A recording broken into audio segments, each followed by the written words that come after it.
Yung 7 anak na inampon ni Mama, matapos nila akong abusuhin, hanggang sa mamatay. Ako ay muling isinilang. Sa nakaraang buhay ko, natatakot si Mama na malungkot ako, kaya inampon niya ang 7 bata, para may kasama ako. Pero ninasa nila ang yaman ng pamilya namin, at sa huli, inabuso nila ako hanggang sa mamatay. Ngayon, muling isinilang ako sa edad na 3 kalahati. Nagpasya na ako, naibagsak silang lahat. Mama! Mama! Anong nangyari, Mian? Mama, masakit. Tingnan mo itong maliit na cute, nagsusumbong na ngayon. Anong nangyari sa kamay ni Mian? Mama, mukhang kagat ng lamok ito. Malinaw na ito ay ang aking mapanirang 7 kapatid na babae. Sinunog ako ni siya, yaw. Sayang, 3 kalahati lang ako. Hindi pa nga ako marunong magbuo ng maayos na pangungusap para isumbong siya. Sinunog ako ni ate, sinunog niya ako gamit ang gatas. Sinusubukan ko lang pakainin si Mian, pero ayaw niyang uminom ng mag-isa. Itinulak niya ang bote. Kaya, ganun siya nasunog.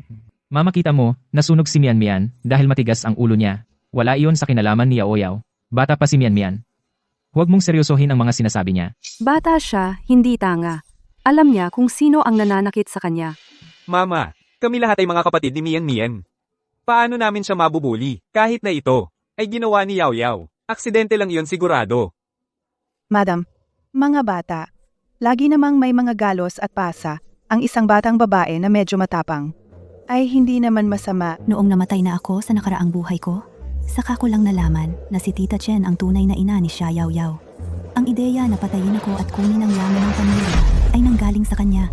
80 milyon para sa bawat isa sa inyo, kasama ang 2 property. Kami ni Yaoyaw ang kukuha ng 100 milyon, at itong lumang mansyon. May tutol ba? Wala. Mama, salamat sa ideya mo. Nagawa namin. Kunin ang lahat kay Xia Xingmian. Bukod pa riyan, si Miss Yaoyao at ang mga young master ay sobrang nagmamahal kay Miss Mian. Hindi nila siya sasaktan kailanman. Mama! Sinasadya man o hindi, titingnan natin sa sarili natin. Tingnan. Tingnan ang ano. Patla. I-play ang surveillance mula sa kwarto ng young miss. Surveillance? Kailan tayo nagpakabit ng mga kamera sa bahay? Simula nang ako'y ipinanganak, sa lahat ng dako ng bahay maliban sa banyo at kwarto, ay nilagyan ng 300 at 60 degree mga surveillance camera. Sa nakaraang buhay ko, ang dahilan kung bakit si nanay hindi kailanman nabanggit ang mga kamera ay dahil sa tiwala sa kanila. Naniniwala sa akin si nanay. Hindi ko hahayaan na may mangbuli sa anak kong babae. Ni hindi ko palalampasin ang anak ko sa pag-aakusa ng iba nang walang basehan. Ginang.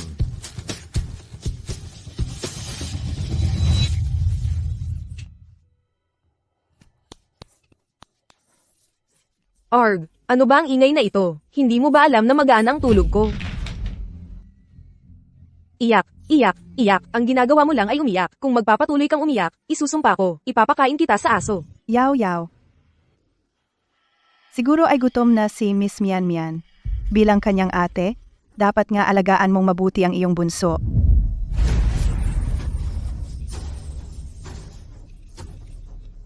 Nanay! Kumukulong tubig ito.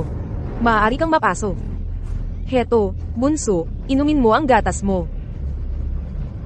Inumin.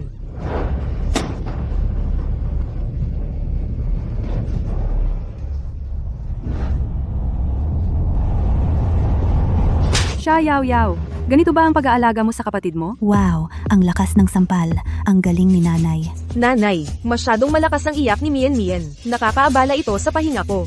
Paumanhin, hindi ko na talaga uulitin. Pakiusap, huwag kang magalit. Lumabas ka. Huwag ka nang muling tatapak sa bahay ng siya. Ginang! Kasalanan ko lahat dahil hindi ko inalagaan ng mabuti si Miss Mian. Ako na lang ang parusahan. Bata pa lang si Yaoyaw. Pakiusap, hayaan mo siya. Nanay, naniniwala ako. Sinusubukan lang ni Yaoyaw na pakainin siya. Siguro ay si Mian. Ay masyadong maarte kaya napasok. Nanay, pakiusap. Huwag mong paalisin si Yaoyaw. Nangangako kami na aalagaan namin si Mian ng mabuti. Tama, anak mo rin si Yaoyaw. Hindi mo maaaring maging malupit sa kanya. Oo, nanay. Kung hindi siya aalis, o kayong lahat ang aalis kasama niya. Nanay, sa buhay na ito, tiyak na ipagtatanggol ni Mian ang kanyang sarili. At at ipagtatanggol ka rin. Mommy, kaya nang kumain ng mag-isa ni Mian Mian. Mabait na bata, Mian.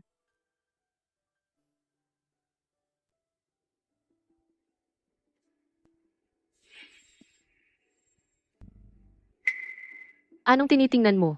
Di ka pa ba nakakita ng babaeng kumain? Ma'am, may problema sa overseas branch. Kailangan mong pumunta roon kaagad. Kumusta ang schedule mo ngayon? Kailan ka ba available? Ipagpaliban mo muna. Sasamahan ko pa siya ng ilang araw. Mukha ba siyang takot sa'yo? Wala kang pakialam. Ito, tikman mo. Ang cute. Ma'am, sabi ng head ng overseas operations, kailangan mong pumunta ng personal ngayon. Kung hindi, babagsak ang staff ng kumpanya. Ma, dapat kang pumunta kaya nang mag-alaga sa sarili ni Mian Mian. Ang swerte ko na magkaroon ng kaibig-ibig na sanggol tulad ni Mian. Pangako ni Mommy na babalik ako kaagad. Tito Lee, Tita Chen, at kayong 6 na magkakapatid, siguraduhing alagaan ng mabuti si Mian. Kung masaktan ulit si Mian, huwag ninyong sisihin ang sarili ko kung hindi ako magpigil. Opo, ma'am. Mian, yung batang kapitbahay, si Song Xingye, ay problema. Huwag mo siyang hahanapin, ha? Naaalala ko, Ma. Alam ko, nandito na ang pagkakataon nila para umatake. Gusto kong kumain. Gusto kong kumain. Gusto kong kumain. Gusto kong kumain. Gutom na ako. Alas 5 pa lang ng umaga. Sino bang baliw ang maingay na maingay? Gusto kong kumain. Gutom na ako. Siya. Binibining Mian. Ikaw, anong gusto mo? Gutom na si Mian Mian. Gusto kumain. Mian, tumigil ka sa pagkalampag. Bastos yan. Pero gutom na si Mian Mian. Kapag gutom ang bata, kailangan kumain. Alas 5 pa lang. Anong gutom? Ginugulo mo lang kami ng sadya. Tama, sinasadya kong guluhin kayo. Sa nakaraang buhay ko, kapag wala si nanay, sinadya ninyong hindi ako pakainin. Ngayon ako, si Xia Xingyan, aasa sa sariling pagsisikap para makakain ng gusto. Gusto kong kumain. Gusto kong kumain. Gusto kong kumain. Ang ingay, Gusto kong kumain. pagkain, Tumigil ka sa pagkalampag. Gutom na si Mian Mian. Gusto kumain. Gutom na si Mian Mian. Gusto ni Mian Mian ng pagkain. Gusto kong kumain. Gusto kong kumain. Nagtataka ako kung may mga kamera rin dito. Gutom na si Mian Mian. Gusto kong kumain. Sige na, lulutuan kita ng almusal. Sige. Umuwi na kayo at magpahinga. Halika. Lulutuan kita. Ang cute-cute mo naman. Ang dami mong kinain. Ngumingiti ba siya habang inaasar ako kanina? Ang baho. Kainin mo lahat. Cute. Ang lakas ng loob niya. Inaasar nga talaga niya ako. Kain. Ang baho. Ay naku. Ang bagong modelo at limitadong edisyon kong pajama. Tuwing wala si nanay sa bahay, sinusubukan ko ang mga damit niya. Ngayon, nadumihan ang damit. Tingnan natin kung paano mo ito ipapaliwanag. Kay nanay yan. Anong nangyari, Tita Chen?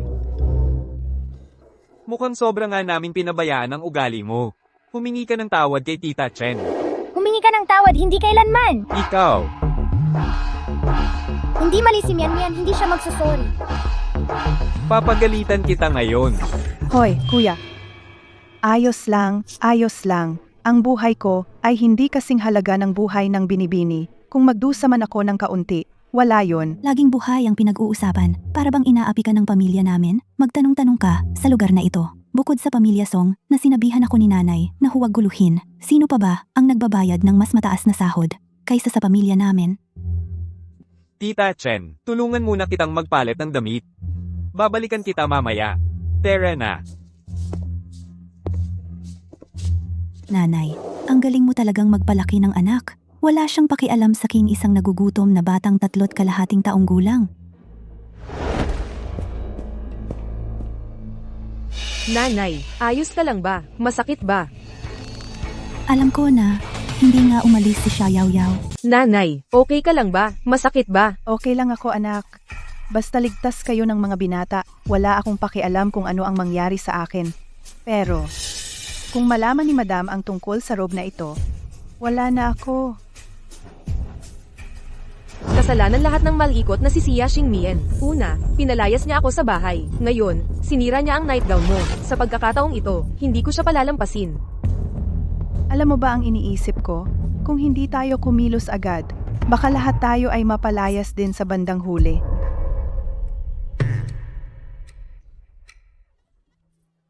Wala akong pakialam kung ako ang mapalayas. Pero, mabubuting tao ang mga kapatid ko. Hindi sila dapat palayasin. Yao Yao, ano man ang gawin mo, nandito lang kami para sa'yo. Sa aming puso, ikaw lang ang kapatid na babae namin. Hindi kailanman magiging si Xia Xingmian.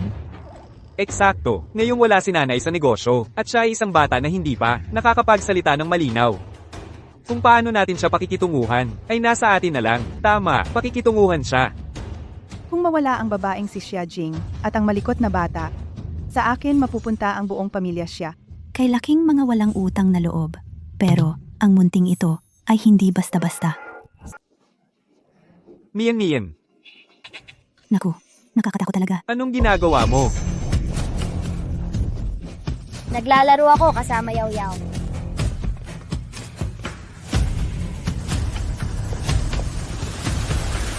Yao Yao. Binibining Yao Yao. Pinalayas na siya ng madam sa bahay. Ginagawa ko ang takdang aralin ko. Anong gusto ninyong lahat? Naririnig ko ang boses ni Yaw Yaw sa loob.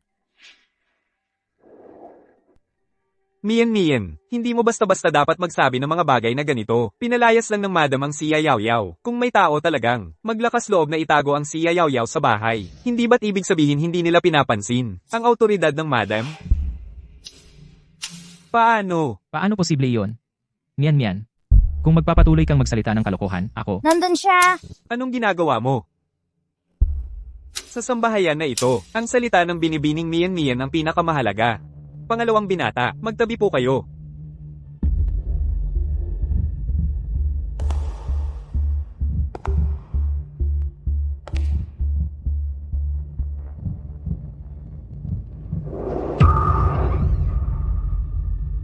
Uncle Lee.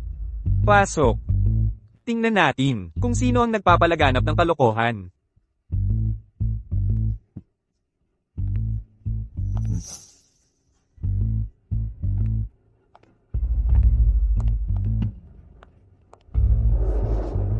Mabilis nagtago ang Xia Yao Yao. Auntie Chen, bakit hindi ka naghahanda ng almusal? Anong ginagawa mo dito? Dumating ako para dalhin sa mga binata ng ilang prutas. Nasaan ang prutas? naubos na ang prutas. Tigilan, babae ka. Anong ginagawa mong pumasok sa banyo ng mga lalaki? Pangatlong kuya, kailangan gumamit ng banyo ang Mian. Auntie Chen, dalhin ang binibini sa baba para gumamit ng banyo. Oh, si. Nagsisinungaling ka kuya, may tao sa loob. Pangatlong binata, pakibuksan po ang pintuan ng banyo.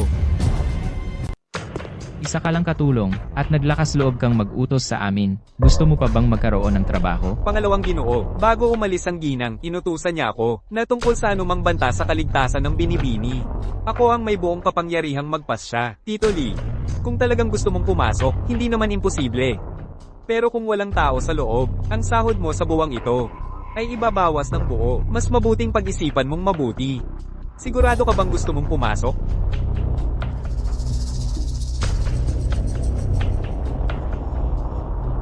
Sigurado ako. Pangalawang kuya, pangatlong kuya. Umusag kayo. Tito Lee, bigla kang parang mas matangkad sa paningin ni Mian ngayon. Huwag kang mag-alala. Tiyak na sisiguraduhin kong taasan ni Mama ang sahod mo.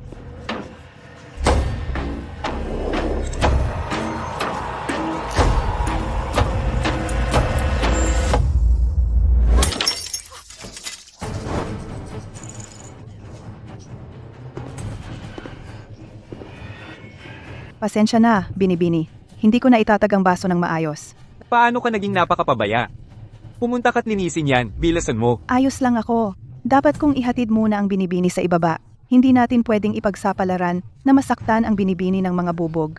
Kahit 10 buhay ang meron ako, hindi iyon sapat para mabayaran yon. Ang bata kapag nakakita ng dugo ay magkakaroon ng bangungot. Dalhin mo siya palayo, ngayon din. Eksakto. Paano kung magkaroon siya ng trauma sa pag-iisip mamaya? Bilis, bilis, bilis. Tara na. Kaya lahat ng pag-arte na ito ay para lang mapalayo ako. Pero ang binibining ito ay hindi magpapaapi sa inyo. Pangalawang kuya, buksan mo ang pinto. Kailangang umihi si Mian Mian. Pangalawang kuya, buksan mo ang pinto. Natakot si Mian Mian, hindi ko na mapigilan. Pangalawang kuya, buksan mo ang pinto. Pangalawang Ginoo, nagsalita na ang binibini. Hindi mo ba bubuksan ang pinto? Pangalawang kuya, buksan mo ang pinto. Buksan mo ang pinto, pangalawang kuya. Sige, tumigil ka sa pagkatok. Bubuksan ko na, okay? Tingnan mong mabuti. Tingnan mo kung may tao doon.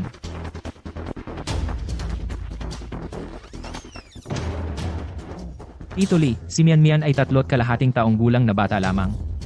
Naiintindihan ang kanyang kalikutan. Pero ikaw ay nasa hustong gulang na, di ba? Ang aming pamilyang siya ay nagbabayad sa iyo ng napakagandang sahod bawat buwan. Hindi yun para magpasasaka sa mga kapritsyo ng bata dito. Mayordomo Lee, lahat tayo dito ay mga empleyado. Pagdating sa pagtrato sa mga ginoo at binibini, dapat tayong maging patas at walang kinikilingan. Hindi tayo pwedeng magpaborito. Hindi ka ba sumasang-ayon? Tito Lee, maaari kong piliing huwag bawasan ang sahod mo sa buwang ito. Pero, kung maglakas loob kang gumawa ng ganitong kalokohan, sa susunod, hindi kita palalampasin. Salamat, unang Ginoo. Kasalanan ko iyon. Nahanap ko na ang ate ko. Mula pa sa simula, alam kong nakatago si Yaw Yaw sa aparador. Nagloloko lang ako sa kanila. Pangalawang Ginoo, ito ang inyong kwarto. May paliwanag ba kayo? Tito Lee, ako ang nagpasyang patuloyin si Yaw Yaw. Bata lang siya, na bigla-biglang pinaalis. Paano siya mabubuhay sa labas? Kung may mangyari sa kanya, sino ang mananagot? Ikaw. Panganay na Ginoo, ang pagpapalis kay binibining Yaw Yaw ay desisyon ni Madam. Sumuwi kayo kay Madam. Kailangan kayong parusahan. Higit pa rito, kailangan kong agad na ipaalam kay Madam. Kung may dapat parusahan, ako na lang. Wala itong kinalaman sa mga kapatid ko. Ako ang nagpumilit na manatili. Tagapanga si Wally, kawawa naman talaga si Yaw Yaw. Naaawa talaga ako sa kanya. Pakiusap, huwag ninyong sabihin kay Madam. Hayaan na lang natin siyang umalis, okay? Luluhod ako sa inyo. Tita Chen, hindi. Ilang araw lang naman sa bahay. Aalis na si Yaw Yaw kapag nakahanap na siya ng lilipatan. Pero ikaw, ang yabang-yabang mo. Huwag mong isiping hindi ko sasabihin kay mama at pauwiin siya para asikasuhin ka. Tito Lee, ganoon ba talaga kawalang awa? Talagang ang may kasalanan, siya pa ang maingay. Sa nakaraang buhay ko, ang mga walang awa ay kayong lahat. Tito Lee, ang sasama ng ugali ng lahat. Natatakot si Sleepy. Huwag kang magpanggap dahil sa'yo kami nagkagulo. Mamatay ka na. Naging hayop si ate. Yaw Yaw, Naging palaka si ate. Tito Lee, bakit ba laging nagiging hayop o palaka si ate? Pero hindi kailanman naging tao? Binibining Sleepy, ang pagiging tao o hindi ay personal na desisyon. Wala tayong magagawa para makialam. nababaliw ka na ba? Lahat tayo ay anak ni Mama. Bakit kailangang umikot ang lahat sa kanya? Ano ba ang magaling sa kanya? Si Sleepy ang tunay na anak ni Mama. Yun ang magaling. Masama si ate. Siyempre, ampun lang siya. Papatayin kita. Natatakot si Mian Mian. Sino ang nagbigay sa'yo ng kapal ng mukha para laging inaapi si Miss Mian Mian? Si Tito Lee ay inupahan ng nanay ko sa napakalaking halaga. Isa siyang top fighter. Simplo lang siya at mapagkumbaba. Huwag mong isiping madali siyang kalaban. Butler Lee, bitawan mo siya. Bata pa lang si Yaw Yaw. Pakawalan mo siya, nagsusuka na ng mata si Yaw Yaw. Miss Mian Mian, nakikiusap ako sa'yo. Pakiusap, sabihin mo kay Tito Lee na bitawan na. Hindi nakakayanin ni Yaw Yaw. Miss Mian Mian. Kung mamamatay si Xia Yaw Yaw ngayon, ay masyadong madali para sa kanya. Nagsisimula pa lang ang palabas. Tito Lee. Mga young masters, si Sia Yaw Yaw, paumanhin, mga gwardya, ipataw ang parusa ng pamilya. Umalis kayo.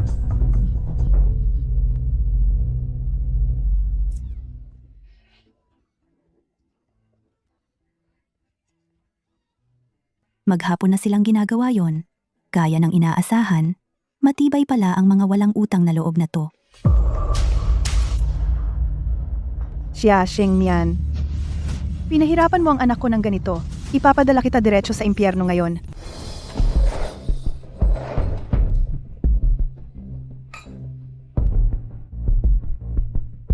Wow, ang bango. Mabango. Kainin mo na. Kumain ka pa. Ang bango. Mian, mali ako ngayon, kuya. Pwede ba tong di sabihin kay mama? Basta wag mong sasabihin kay mama, bibigyan kita ng candy araw-araw, kuya, okay? Talaga? Kuya, heto, isang pirasong candy. Ang bait mo, kuya. Heto, Mian. Sige, kainin mo na. Kainin mo na. Sige na, kainin mo na, nak. Ayoko. Lugaw na lang kakainin ko. Ang bango kasi. Okay lang din ang lugaw. Kung mabango, kainin mo. Kung mabango ang lugaw, lugaw na lang. Inumin mo. Sige na, inumin mo. Inumin mo na. Inumin mo. Bilasin mo. Mian.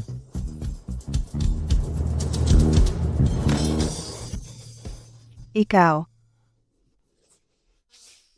Sa tingin mo, 3 taong gulang lang ako? Madaling lokohin? May lason siguro sa kending, 2, at sa seafood lugaw? Bata si Mian, hindi tanga.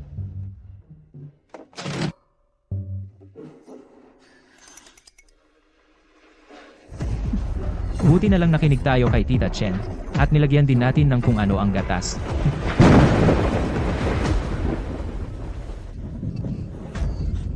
Bakit ang sakit ng tiyan ko? Ni wala naman akong kinain sa binigay nila. Baka kaya, yung karton ng gatas? Hindi. Kailangan kong hanapin si Tito Lee. Bilisan.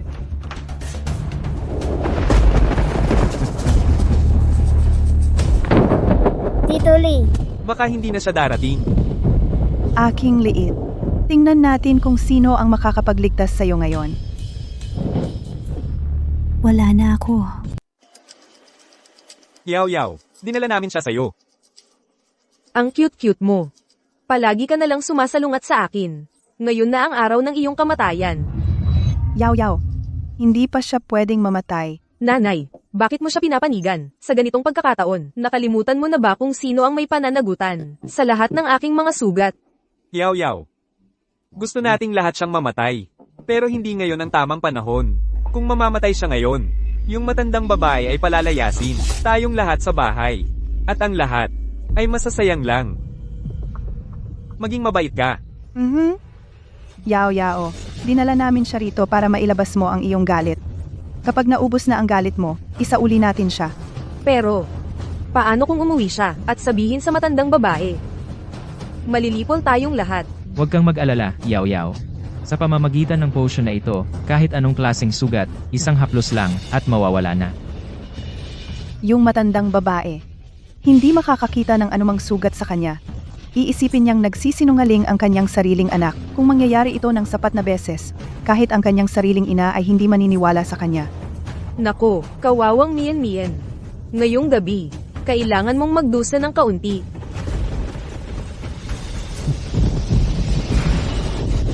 Mami.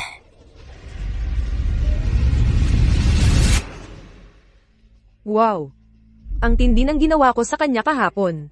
Pero wala man lang marka. Nakita mo? Hindi ka nagsinungaling sa akin, di ba, kuya? Salamat, kuya.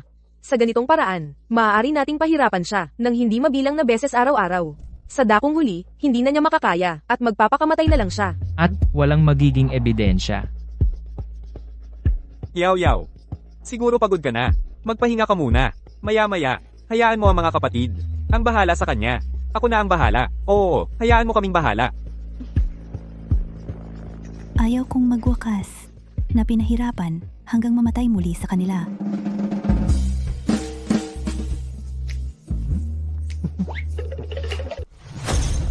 Nasaan siya? Habulin siya.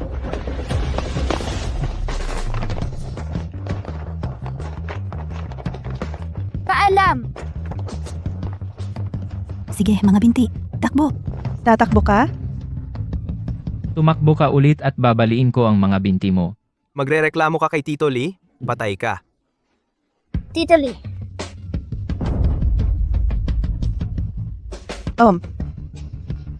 Habulin siya! Hulihin siya!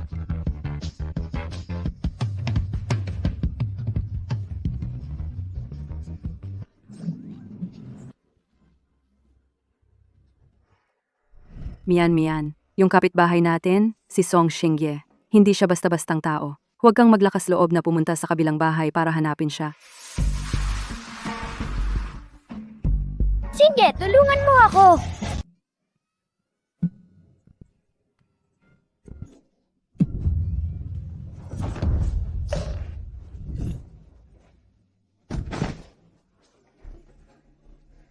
Hindi basta-basta ang batang Song na yon. Kunin mo nga si Xia Xingmian para sa akin ngayon din. Kunin mo siya para sa akin.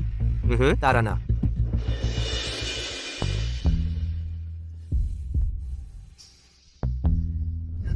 Aray, ang likod ko. Saan ba nanggaling tong batang tabaking ching na to? Okay lang. Batang tabaking ching. Siguro ang ibig niyang sabihin, ang cute ko. Oo, yun nga. Ginong Xingye, ang daming nangaapi sa akin. Pakiusap, ipagtanggol mo ako. Noong bata pa ako, lagi akong sinasabihan ni Mama na hindi basta-basta ang batang lalaki sa kapitbahay at pinagbabawalan niya akong pumunta roon nang walang dahilan. Pero kung ang batang lalaki sa kapitbahay ay handang tulungan ako, tiyak na kakayanin niya ang mga ibang kuya. Ang dami mong kuya. Bakit mo pa kailangan ng proteksyon ko? Hayaan mong ipaliwanag ko. Yung mga batang inampon ni Mama ay araw-araw na nananakit kay Mian Mian. Gumagamit sila ng kung anong likido. Yung mga sugat, nawala na sila. Masyadong maliit pa ang katawan kong 3 taong gulang. Hindi ko maayos na maipaliwanag ang nangyari. Hindi ko alam kung naiintindihan ni Song Xingye ang gusto kong sabihin. Tapos ka na ba? Tapos ka na. Umalis ka na. Wala akong oras para sa mga laro-laro mo. Humph, sabi mo binugbog ka, pero wala kang galos. Walang kahit isang gasgas. Isang batang ganito o kabata marunong nang magsinungaling. Nakakainis. Maniwala kayo kay Mian Mian. Binubuli si Mian Mian. Totoo yan.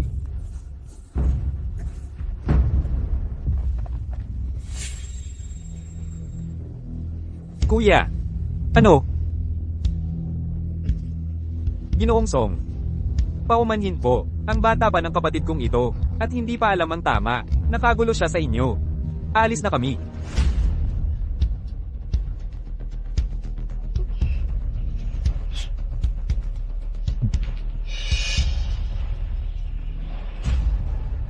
Potion na walang pilat. Baka naman totoo ang sinabi ng batang babae na mabilog. Hoy, Tito Wang! Hanapin mo nga ako ng impormasyon. Mian, yung batang Song sa kabilang bahay ay hindi mabuti. Mula ngayon, lumayo ka sa kanya. Naririnig mo ba ako? Bakit hindi ako pinaniwalaan ni Song Xingye? Wala na ako. Mas naging masunuri na siya mula nang paluin natin siya.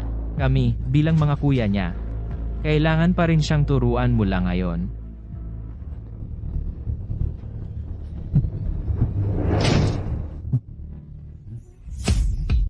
Tinawagan ko na ang pulis. Bitawan mo ang batang yan. Paano? Paano siya nakakuha ng ebidensya? Kuya, anong gagawin natin? Xingye, sinundo mo ako? Buti na lang at hindi ako nagtiwala sa maling tao. Huwag kang matakot. Ikaw, yung batang Song.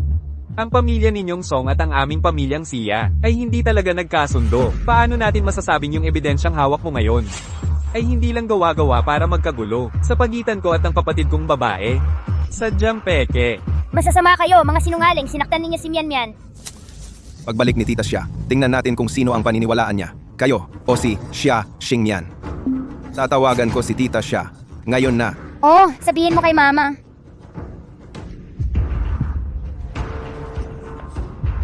Mian, binuli ka ng panganay, pangalawa at pangatlo. Pero ako, ang panglima at ang pang-anim. Hindi kami nambuli sa'yo, di ba? Tama. Hindi kami nabuli sa'yo. Masasama kayong lahat. Isusumbong ko kayo kay Mama.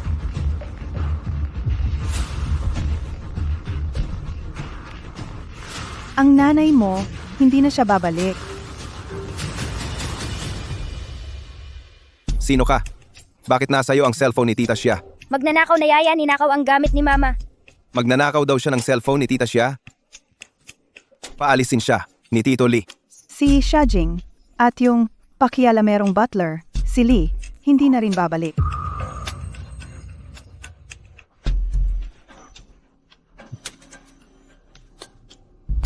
Huwag mong sabihing hindi kita binalaan. Kung mamatay sila, kanino mo ipapakita? Lahat ng ebidensyang yan. Kunin ninyo sa kanila. Shinge, iligtas mo si mama. Kung hindi mo ibibigay, mamamatay ang nanay mo.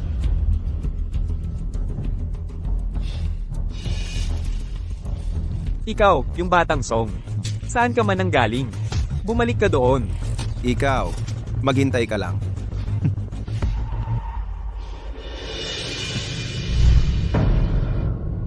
Mian. Nakita mo siguro ang nanay mo na itinutype ang combination ng safe, di ba? Nasa cellphone ang password. Una, kailangan kong malaman kung saan niya ikinukulong si nanay.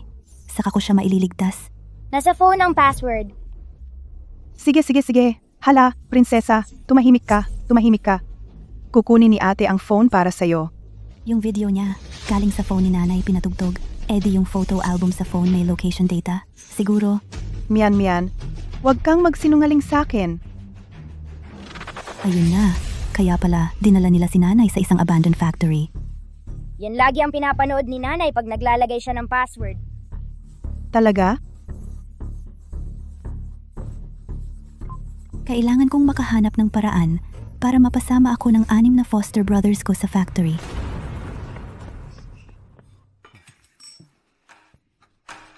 Anong amoy yun? Naamoy nyo ba yun?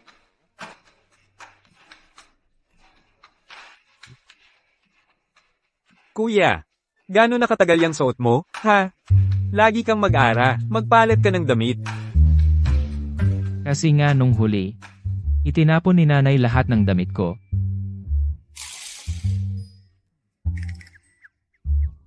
Kuya, may mga damit sa factory. Tama. Yung factory nakakasara lang, maraming unsold na damit sa loob, at libre lang. Makakahako tayo ng ilang truck mamaya, tapos ibebenta natin. Magugustuhan to ni Yao Yao. Tara na. Sasama rin si Mian. Dapat isama ka namin. Mas matutuwa pa si Yao Yao.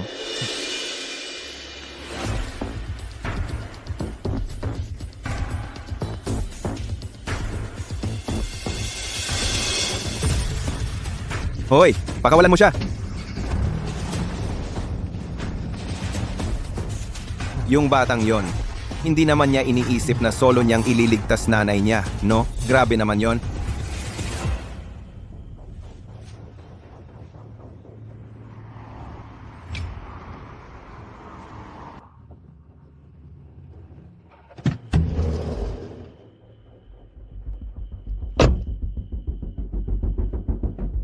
Bakit nandito kayong lahat? Pinapalitan ba ako ni mama? Palitan? Hindi. Dito itinali ni Tita Chen si Mama at si Tito Lee. TSS. Huwag mong sabihin itong cutie na to, ang nagdala sa inyo dito. Hala. Yaw, nag-iisip ka lang. Itong 3.5 taong gulang na to. Ano ba ang alam niyan? Oo nga, Yao Yao. Tingnan mo. Dinala namin siya dito para sa'yo. Para mapag-initan mo.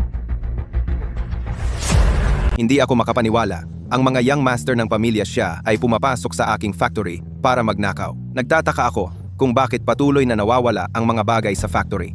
Kuya, dumating ka para iligtas ako. Tumakbo, yung bata! Gusto mo talaga makita ako na labanan ng 7 tao? Bilis, kunin ang kotse nila. Alam ko na ikinubli mo ang Tito Lee at Tita Xia dito. Magpakita kayo ngayon at baka magkaroon kayo ng mas magaan na sentensya. Sinubukan mong lokohin kami para magpakita? Hindi ganun kadali. Pangalawang kuya, pangatlong kuya. Sakyan siya. Hintayin mo lang. Tara na. Huwag lang tumayo doon, lahat kayo, sakyan siya.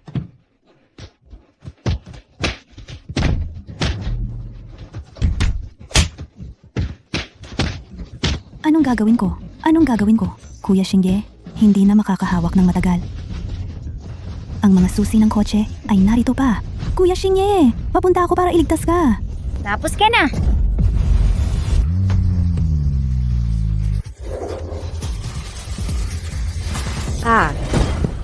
Yaw yaw.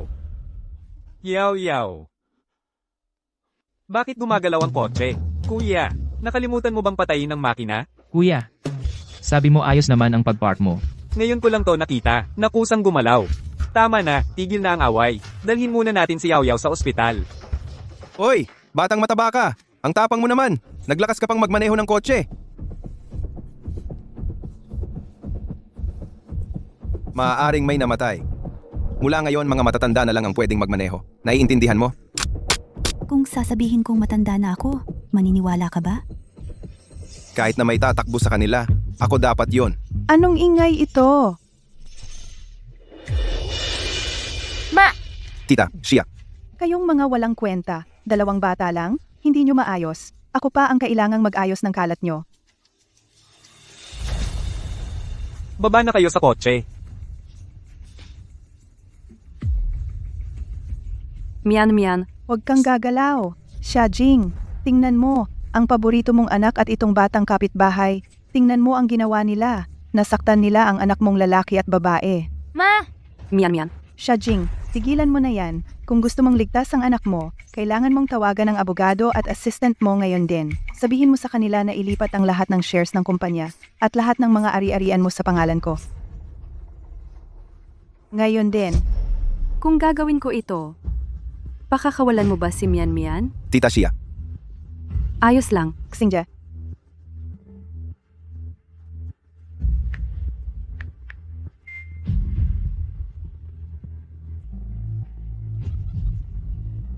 Tapos na? Ako na ngayon ang head ng pamilyang siya. Lahat ng shares at lahat ng ari-arian ay akin na.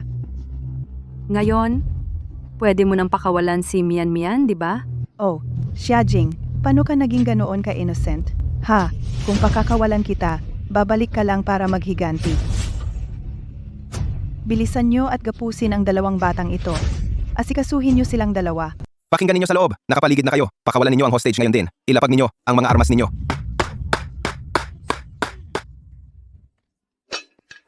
Bakit nandito ang mga pulis?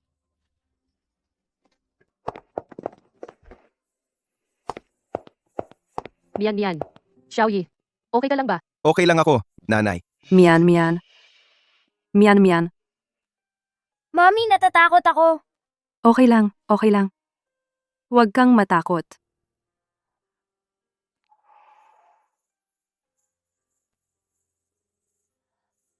Ketching, ikaw ang nagligtas sa amin. Muna tayong pumunta sa bahay ko. Si.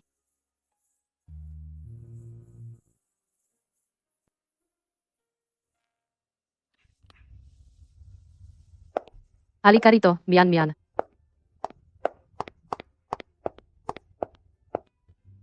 Tita Song, Kuya Xiaoye, mabait. Mommy, bakit ayaw mo akong isama? Mian, ang laki-laki mo na. Kasalanan ng nanay mo ang lahat, hindi niya ako hinayaan na dalawin ka. Tingnan mo, tuwing taon, ako. Binibilhan kita ng mga maliliit na damit na ito. Yung tatay mong walang kwenta, wala siyang nabili sa'yo, di ba? Tatay na walang kwenta. Napakabata pa ni Mian. Bakit mo sinasabi sa kanya ang mga bagay na pangmatanda? Sa kanya ba ako nagsasalita? Sa'yo ako nagsasalita. Kung magpapakasal ka sa lalaking ito, tapos na tayo. Ganito na kalayo ang nangyari. Ang kasal na ito, kailangan kong ituloy. Wala kang pag-asa. Magsisisi ka. Hayaan mo na lang ako. Hey,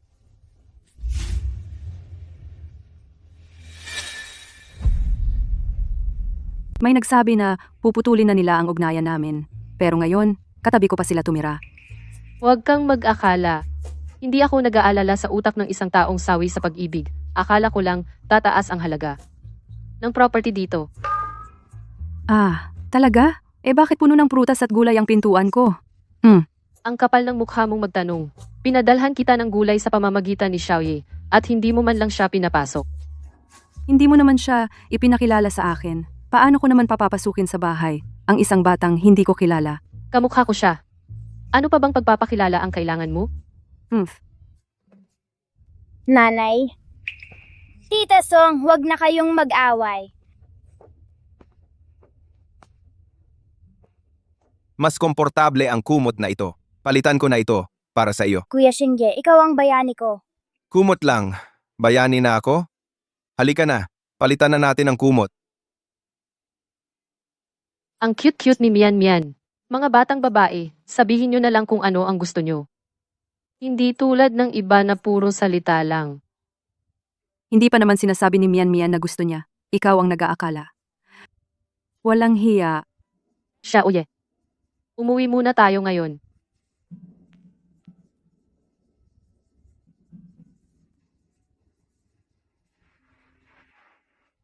Huwag kang matakot, Mian Mian. Nahuli na ang mga masasamang tao. Pero si Tita Chen, malaya pa rin. At ang pera at bahay natin, kailangan nating mabawi ang mga iyon. Nanay, tutulungan ka ni Mian Mian na mabawi ang bahay at kumpanya. Si Mian Mian ang munting bayani ni Mommy. Oras na para matulog. Munting bayani. Okay lang, kung hindi ako paniwalaan ni nanay ngayon, gagawin ko siyang maniwala sa lalong madaling panahon. Hello, Manager Wang. Hindi ko talaga masabi kung gaano ako nagpapasalamat. Talagang kumita ang staff ng Huanyu Future na iyon. Kulang sa pera ang kaibigan ko nitong mga nakaraang araw. Mag-invest ako ng karagdagang 5 milyon para mabawi din ang parte niya. Huanyu Future. Naalala ko sa nakaraang buhay ko, na-expose ito bilang scam, di ba? Baka naman, na-scam si Tita Song? Huwag mong i-transfer ang pera. Mian Mian, anong ginagawa mo? Ibalik mo ang telepono kay tita, bilisan mo. Kung hindi ako makatawag agad sa kanila, mawawala na ang pera ko ng tuluyan. Mian Mian. Tigilan mo yan. Ibalik mo ang telepono kay Tita Song. Tita Song, paloloko yan. Kapag ipinadala mo ang perang yan, wala na. Anong nangyayari? Siya, oye, kausapin mo ng maayos si Mian Mian. Sabihin mo sa kanyang ibalik sa akin ang telepono ko.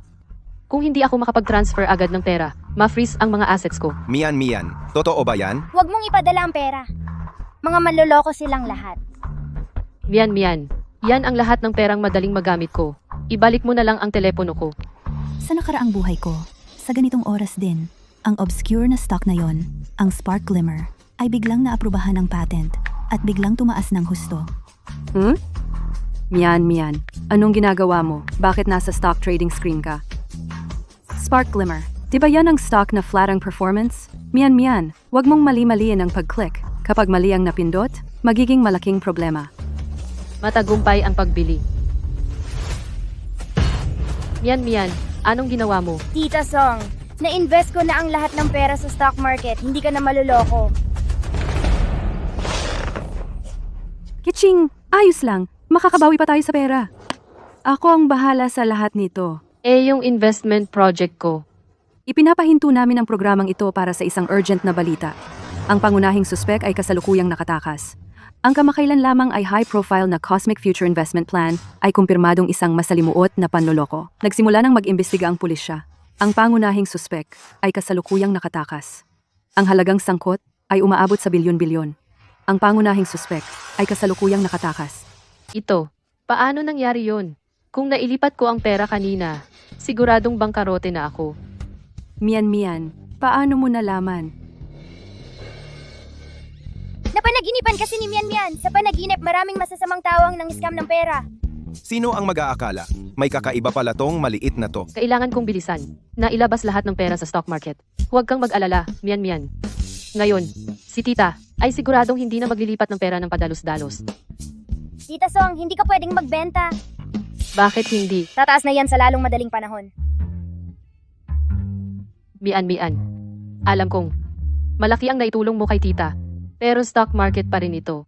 Kahit yung mga eksperto sa Wall Street, hindi nila mahulaan. Paano mo masasabi? Mabait ka. Mian Mian. Maya-maya, isasama kita ni tita para kumain ng masarap. Sige na, Mian Mian. Tigilan mo na yan. Tataas na tong stock na to kahit anong oras. Sayang naman kung ibebenta mo ngayon.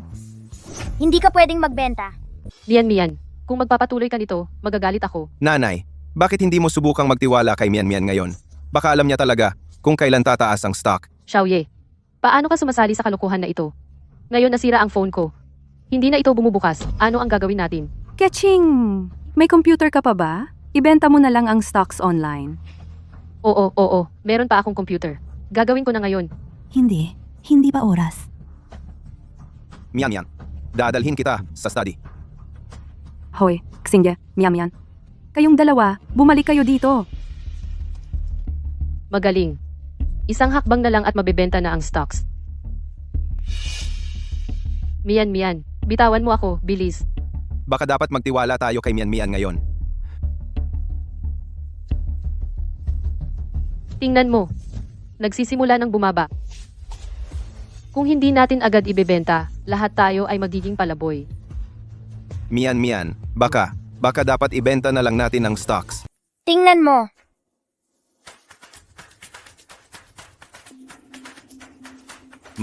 Kita ito, di ba? Ba. Hindi lang ito kita. Malaking panalo ito. Anong nangyari? Nagkagulo na naman si Mian, no? Jing, bilisan mo. Tulungan mo ko bilangin ito. Yung likod nito. Ilan ang 0?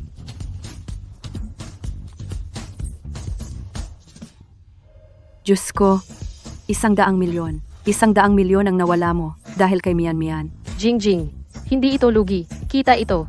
Salamat lahat kay Mian. Mian, anong gusto mong gantimpala? Sabihin mo sa tita, kahit ang buwan sa langit ang gusto mo. Kukunin ko yon para sa'yo. Gusto ko si Xingye.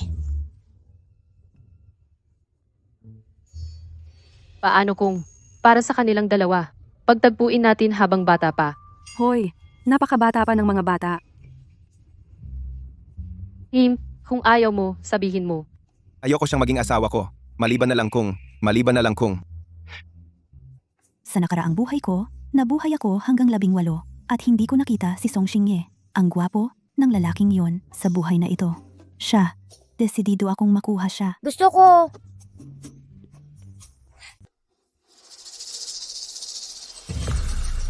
Wala man lang pera pero ang saya-saya pa rin. Ano bang ikinasasaya nila? Jing, kumita tayo ng 100 milyon. Salamat lahat kay Mian. Talaga? Si Mian ang may gawa nito lahat? Ganoon ba kagaling ang batang yon? Kung maloko ko siya para sabihin sa akin ng isang stock, para saan pa ang paglilinis ng pangalan ko? Sikat na ako, haha. Pwede mo ba itong itapon para sa akin? Hayop ka, ang kapal ng mukha mo. Mian, nagtapon ka ng basura. Ang tagal nating hindi nagkita. May basura ka pa ba? Ako na ang magtatapon para sa iyo, tiya. Ikaw, lumayo ka kay Mian mula ngayon. Oh, may basura ako. Sakto kakain ko lang ng durian kanina. Bagong labas, ang baho. Hahaha, Mian. Gusto mo bang bumalik sa nanay mo at tumira sa bahay? Sabihin mo lang kay tiya ang susunod. Stock na makakapagpapa. Yaman ng sobra. Ibabalik ni tiya ang bahay sa iyo at sa nanay mo. Okay?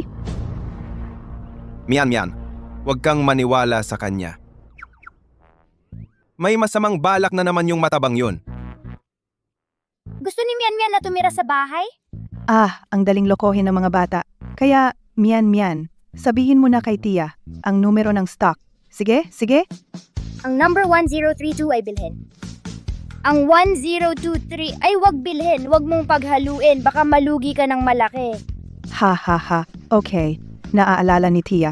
Salamat, Mian. Paalam. Ikaw ang lumapit para dito. Hindi ako ang may kasalanan. May insider information na ako. Ngayong pagkakataon, siguradong yayaman tayo. Mapagkakatiwalaan ba talaga ang sinasabi ng batang yun? Tiyak na may masamang balak yun. Yung bunso, tuso yon. Kapag sinasabi niyang huwag bumili, lalo akong naniniwalang magandang stock yon. Gagawin ko ang kabaligtaran. Bibili ako ng kaunti para subukan.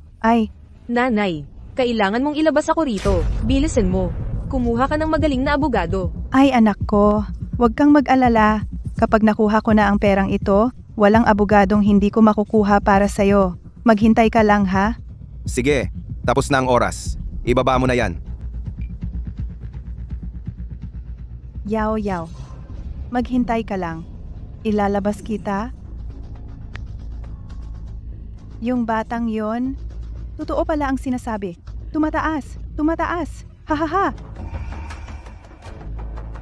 Anong nangyayari? Ito. Totoo kaya ang sinasabi niya? DeepSeek. Anong klaseng pangalang Ingles yan? Malamang na pangit na stock yan. Totoo pala ang sinabi ng batang yon. Kaya ba? May espesyal ba talaga siyang kapangyarihan? Hindi. Kailangan ko siyang makita ulit. Nandito na sila?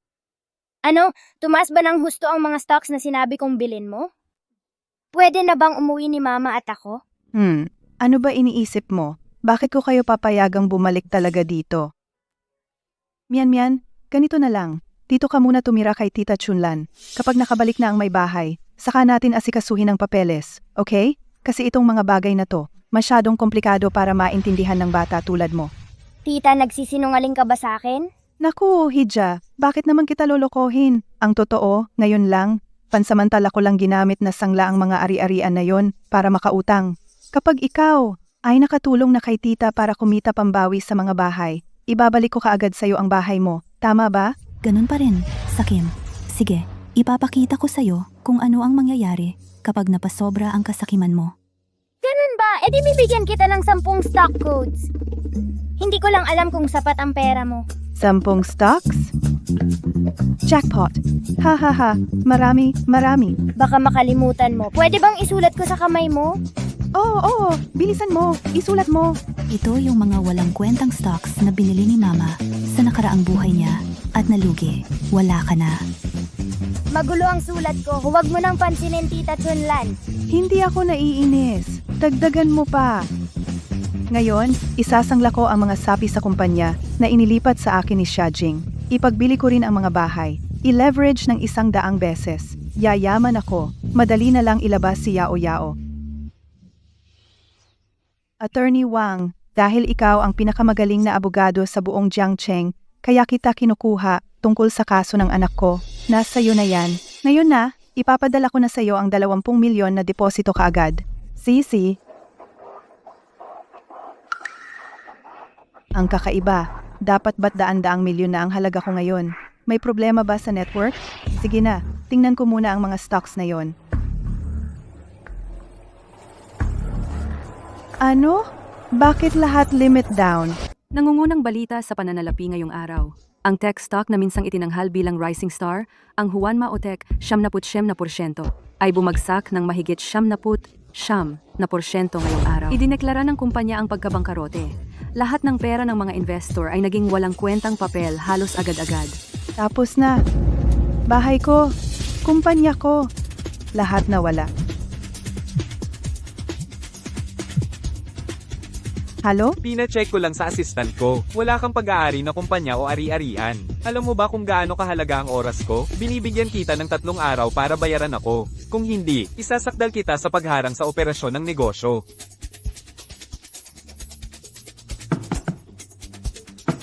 Sino yan? Anong nangyayari? Ang property na ito ay legal na sinamsam. Ito ay isasubasta sa susunod na petsa. Mangyaring lumisan kaagad sa lugar. Ano? Paano ito nangyari? Kasalanan niya ang lahat. Xia Xingmian, yang malikot ka. Ikaw ang may gawa nito sa akin. Papagbayarin kita nito. Mian, paano mo nagawang magbenta sa mismong peak? Pagkatapos mong magbenta, lahat yun ay bumagsak sa limit down. Dahil ang mga stock na ito ay lahat minanipula ko sa pamamagitan ni Anchen.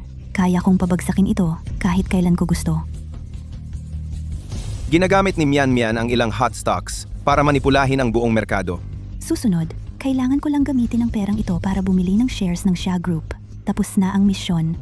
Xia Xingmian, lumabas ka dyan. Bayaran mo ako. Yang malikot ka. Ang lakas ng loob mong lokohin ako. Ang lakas ng loob niyang magpakita. Hindi pa nga natin siya nababawian. Tapos may kapal pa ng mukha para dumalaw. Eksakto. Ang lakas ng loob niyang apihin ang Mian at Xiaoye ko. Lalabas ako at haharapin siya ngayon din. Noong nakaraan, sinabihan siya ni Mian tungkol sa isang blue chip stock. Ngayon naman, malamang gustong lokohin ulit ni Mian para kumita siya. Ano? May lakas pa ng loob siyang subukang lokohin si Mian? Malapit nang ma-margin call ang stock ng Siya Group. Magiging abala ka ng husto. Huwag kang mag-alala.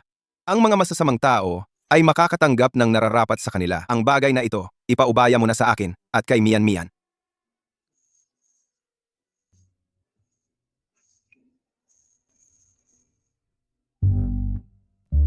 Ang dalawang yon. Bakit ang perfect nilang magkasama? Siya, Xingmian! Alam kong nasa loob ka! Tinawagan ko na ang pulis. Kahit hindi ka lumabas, hihilahin ka ng pulis kapag dumating sila. Tumawag siya ng pulis? Tatawagan din natin sila. Officer, pakibilisan naman po. May kakaibang babae na kumakatok sa pinto namin. Natatakot ako. Officer, dumating kayo sa tamang oras. May maliit na manloloko na nakatira sa bahay na ito. Kailangan ninyong pumasok dyan at arestuhin siya. Officer, natatakot talaga ako. Binabangbang ng babaeng ito ang pinto at nagmumura ng todo. Ang bastos niya. Officer, siya yon. Ito ang maliit na sweetheart na nanloko sa akin. Ito ba yung maliit na manloloko na sinasabi mo? Bata, ilang taon ka na? Hindi ako bata, 3 taon na si Mian Mian. Pulis, huwag kang magpaloko sa kanya. Siya yon. Siya ang sumira sa akin. Di, sabihin mo sa akin, paano nga ba nagawa ng isang 3 taong gulang na bata na lokohin ka? Siya yon. 10 stocks ang isinulat niya para sa akin. 10 stocks. Inilagay ko ang buong ipon ng buhay ko sa mga yon. Tingnan mo, nandito ang ebidensya ko. Siya ang nagsulat nito para sa akin. Sinasabi mo ba na kinuha mo ang mga sulat kamay ng isang 3 taong gulang sa kamay mo bilang stock codes? At gusto mong itaya ang buong yaman mo para bilhin ang mga stocks na yon? Siguro iniisip mo na nawala na ang isip ko, di ba? Hindi ako baliw. Pulis, alam mo yung stock 1032, di ba? Yun ang sinabi niyang bilhin ko. Kung binili ko yun noon pa, bilyonaryo na ako ngayon. Sige. Marami na kaming nakikitang investor na tulad mo na nababaliw sa paglalaro ng stock market. Pulis, makinig ka sa akin.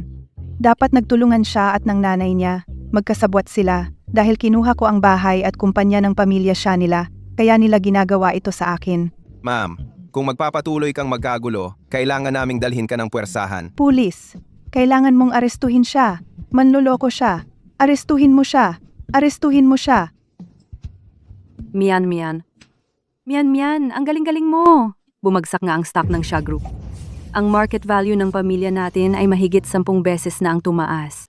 10 beses. Imposible. Malinaw na akin ang Siya Group. Mula nang bilhin mo ang 10 walang kwentang stocks na yon, ang Siya Group ay para na ring ipinagbili mo. So alam mo pala, siya nakipagsabwatan sa munting sweetheart na yon para lokohin ako.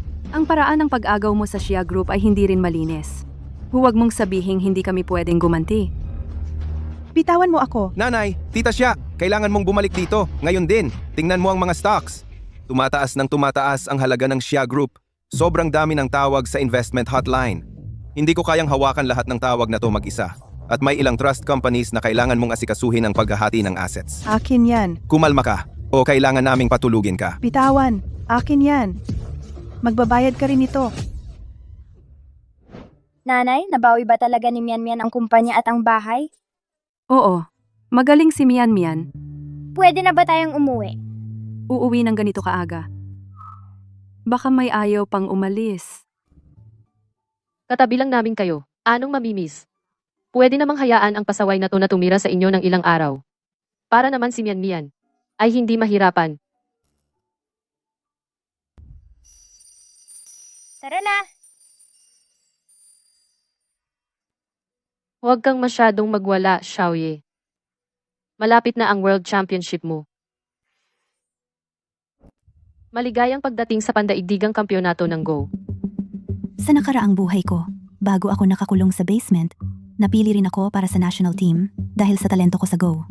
Dati akong seed player na nangangarap sa World Championship. Siguro ang pagkikita namin ni Song Xingye ay nakalaan sa competition stage. Kitang-kita na interesado si Mian Mian sa Go. Ang titingin. Sa tingin ko, hindi siya interesado sa laro. Interesado siya sa manlalaro.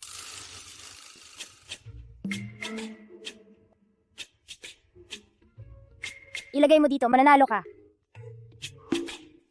Tama? Paano ko to hindi naisip?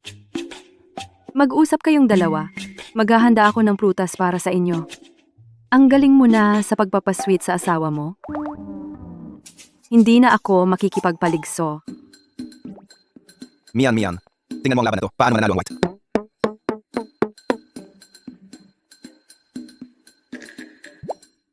Wala nang pag-asa ang white.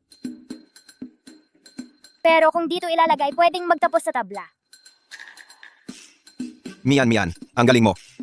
Bago ang laban ko, maglaro tayo. Gusto kitang maging guro ko.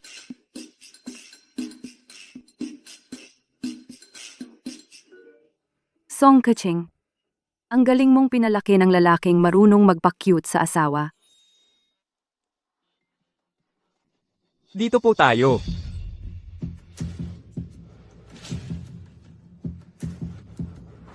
Coach Song, ngayon, salamat talaga sa'yo.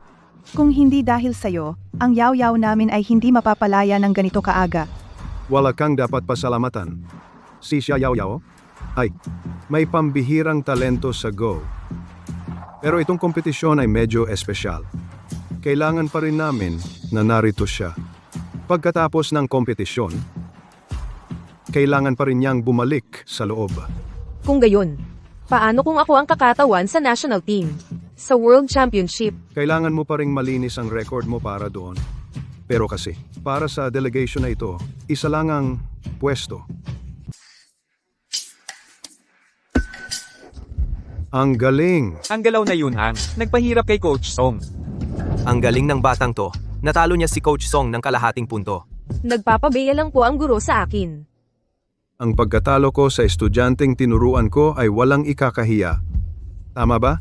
Ang isang pwestong iyon bilang kinatawan. May tsansa ka talaga. Hahaha, siya na. Yaw-yao, hindi ka ba magpapasalamat kay Coach Song? Sa sinabi ng coach, ang paglaban sa World Championship ay parang sigurado na. Huwag mong sabihin ng ganoon. Parang pinagdesisyonan ko na sa loob ang pwesto. Sinabi ko lang na may tsansa siya. Hindi pwede. Wala siyang karapatang kumatawan sa atin. Umalis ka diyan. Ang lugar na ito ay hindi palaruan ng 3 taong gulang. Sino nagsabing naglalaro kami? Narito kami para makipagpaligsahan. Tama si Master. Hoy, Xingye, nag-practice ka ba nitong mga nakaraang araw? O naglalaro ka lang kasama ng maliit mong kaibigan? Lolo, siya? Hindi siya ordinaryong maliit na babae. Ha? Batang to, sa kanyang katalinuhan, maiintindihan ba niya yun? Ang mga bato. Hindi ito laro para sa mga bata. Tingnan ni Lolo. Saan mo ilalagay ang batong ito? Diet. Oh, napakagaling. Ang galing. Mukhang kahit ako, ang matandang ito, ay hindi na kayang talunin ang batang itong 3 taong gulang na. Ano ba ang alam ng isang 3 taong gulang tungkol sa Go? Malinaw naman na parang bulag na ardilyang nakasumpong ng mani. Hindi nyo lang talaga naiintindihan. Kung naglalagay lang siya ng bato ng random, tapos napunta siya sa paglalagay ng isa dyan, genius, sa mga genius na siya noon. Kung talagang random lang ang paglalagay niya, napakaswerte niya talaga. Ang ganoong klaseng swerte. Ang ganoong natural na manlalaro. Ang tipo na pinakakinakatakutan namin kapag kami ay sansa. Buhay na ang laro ate, ikaw naman. Hoy, yaw-yaw. Huwag nating buliyin ang 3 taong gulang. Ay, oo nga. Hoy, hindi ba't sinabi lang natin na para lang sa kasiyahan? Makikita ko rin kung gaano nga ba kagaling itong master, na matigas ang ulo kong apo ang ipinipilit na kilalanin. Hahaha. Coach Song, ang opisyal na paligsahan ay magsisimula na. Ang kagaya ng aming yaw-yaw na nakakuha ng pwesto sa team ay hindi dapat mag-aksaya ng mental energy sa isang batang 3 taong gulang. Dito pupunta ang itim. Ang galing. Bakit hindi ko naisip yan? Dito pupunta ang puti. Walang ganong bagay na siguradong talo sa Go.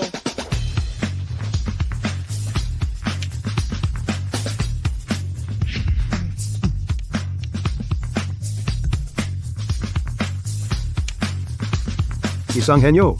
Isang henyo. Hindi. Isang Diyos ang bumaba. Ang sage ng Go ay muling isinilang. Gusto ko siyang irepresenta sa national team. Ano? Ano ba ang sinasabi mo? Yung batang cute? Hahaha. Coach Song, ano ba ang sinasabi mo? Sinabi mo na ang 3 taong gulang na bata makakapaglaro para sa national team? Hindi siya makakatagal sa haba ng laban. Totoo nga. Sa huli, 3 taong gulang lang siya. Ang endurance niya ay siguradong hindi kasing ganda ng adult. Tama. Endurance? Tanging kayong mga mahina ang nangangailangan nito para maglaro. Ang master ko ay hindi nangangailangan nito. Nakita mo? Nakita mo? Sinabi ko sa iyo na hindi niya mahaharap ang kompetisyon. Hindi siya makakaabot sa board. Kailangan niyang hanapin ang isang tao para ilipat ang mga pyesa para sa kanya. Sa tingin ko, ikaw ay natatakot lang na matalo sa Mian, kaya binababa mo siya. Ito ay international competition. Sa huli, mas mabuting maging maingat.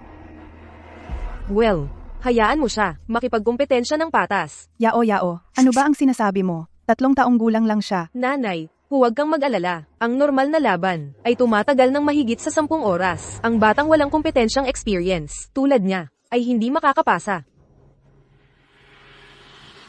Eksakto. Kung gusto niya. Harapin ang ating yaw-yaw, kailangan niyang talunin ang ibang mga kalaban muna. Mag-isip ng maingat. Kung hahayaan mo ang Mian makipagkompetensya, ikaw ay talagang walang pagkakataon. Kahit na siya ay magaling sa chess, siya ay bata pa lang. Kung siya ay talagang kahanga-hanga tulad ng sinasabi mo, ako ay magmamasid. Sapat na ang usapan. Kami ay makikipagkompetensya ngayon. Sa loob ng 10 minuto, kami ay babalik sa battlefield na ito at ipapadala ka sa packing. Ikaw, Sige. hayaan mo munang pagod siya sa ibang kalaban. Pagod siya sa ibang kalaban. Yaw. Huwag kang mag-alala. Ang laban na ito, mananalo ka, sigurado ako. Nanay, ano to? Huwag mong tanong kung ano to, magkunwari kang wala kang alam. Sige, Naririnig mo ako? kuya. Tahimik, Ang bilis ng kamay ng sleeping god kanina. bumalik sila. Napakabilis talaga. Whoosh, whoosh, whoosh. Astig, paano kami, mga ordinaryong tao, makakasabay? Sabi 10 minuto, 10 minuto nga. Bumalik kami. Song Xingyi, napaka-boring mo. Ang laro na ito, para sa 2 lang talaga. Para sa 2 lang. Master, umupo ka. Sige, magsimula na.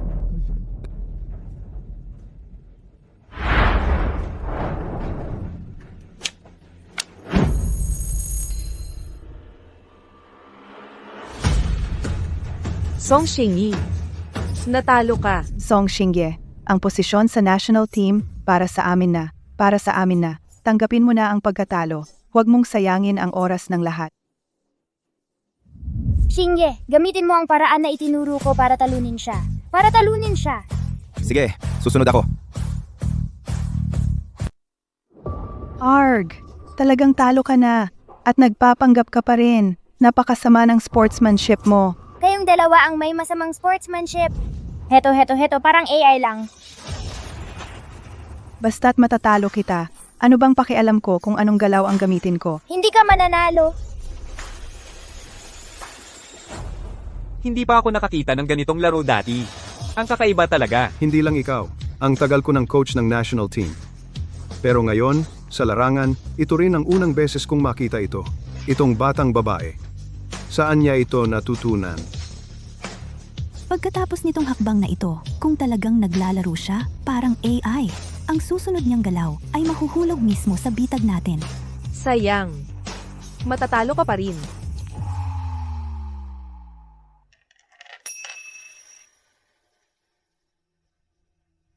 Nahuli ng masamang ate, talo ka.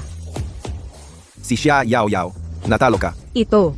Paano ito nangyari? Dahil sa nakaraang buhay ko, ang target ko noon ay ang AI sa World Championship. Kaya pamilyadong-pamilyado ako sa estilo ng paglalaro ng isang AI. Nagdududa lang ako noon. Pero ngayon, sigurado na ako. Kahit hindi nila alam kung anong paraan ang ginamit niya, ako ay sigurado na si Xia Yao ay gumagamit ng AI sa paglalaro. Kumpirmado ay ito. Kung ganon, talagang hindi natin dapat hayaang makasali sila sa World Championship. Siya. Tapos na ang laban. Si Song Xingye ang nanalo. Coach Song, sigurado ka bang tama ang nakita mo? Hindi pwedeng matalo ang anak ko. Ayon sa patakaran ng kompetisyon, ikaw ay nawalan na ng karapatang magrepresenta. Bumalik kayo sa club ninyo. Hindi pwede. Hindi pwedeng madiskwalipika si Yao Yao. Hindi yan kasali. Nagdaya siguro sila. Hinala ko. Ginamit nila yung chessboard. Nag-uusap gamit ang mata. Isang lengguwahe ng chess. Hindi dapat yan kasali. Oo, tama. Talagang nagdaya kayong dalawa. Ginamit ang 3 taong gulang bilang takip. Song Xingyi, wala ka bang hiya? Ano? Hindi ka manalo? Kaya desperado ka na? Ikaw. Coach Song, kailangan magkaroon kayo ng rematch. Kung hindi, ire-report kita sa pagtatakip sa mga gawain ng apo mo. Ikaw, totoo? Siya level ni Xingye, hindi talaga niya kayang talunin si Yao Yao. Kung hindi ako mismo pupunta sa bilangguan para ilabas siya. Anong klaseng guro ang makakapagdala ng ganoong kalaking pag-unlad? Ganito na lang ang gawin natin. Hayaan si Yao Yao at si Mian Mian na maglaro pa ng isang beses. Hindi pa nga niya natapos ang laban niya. Hindi ako lalaban sa kanya. Sinong nagsabing hindi ako natapos? Hindi lang natapos ni Mian Mian, ginawa niya yon sa loob lang ng 6 na minuto. Natalo niya ang 10 top players para makaharap ka sa board. Paano yan posible? Nakita ninyo lahat, di ba? Nakita namin. Lolo, nakita mo rin, di ba?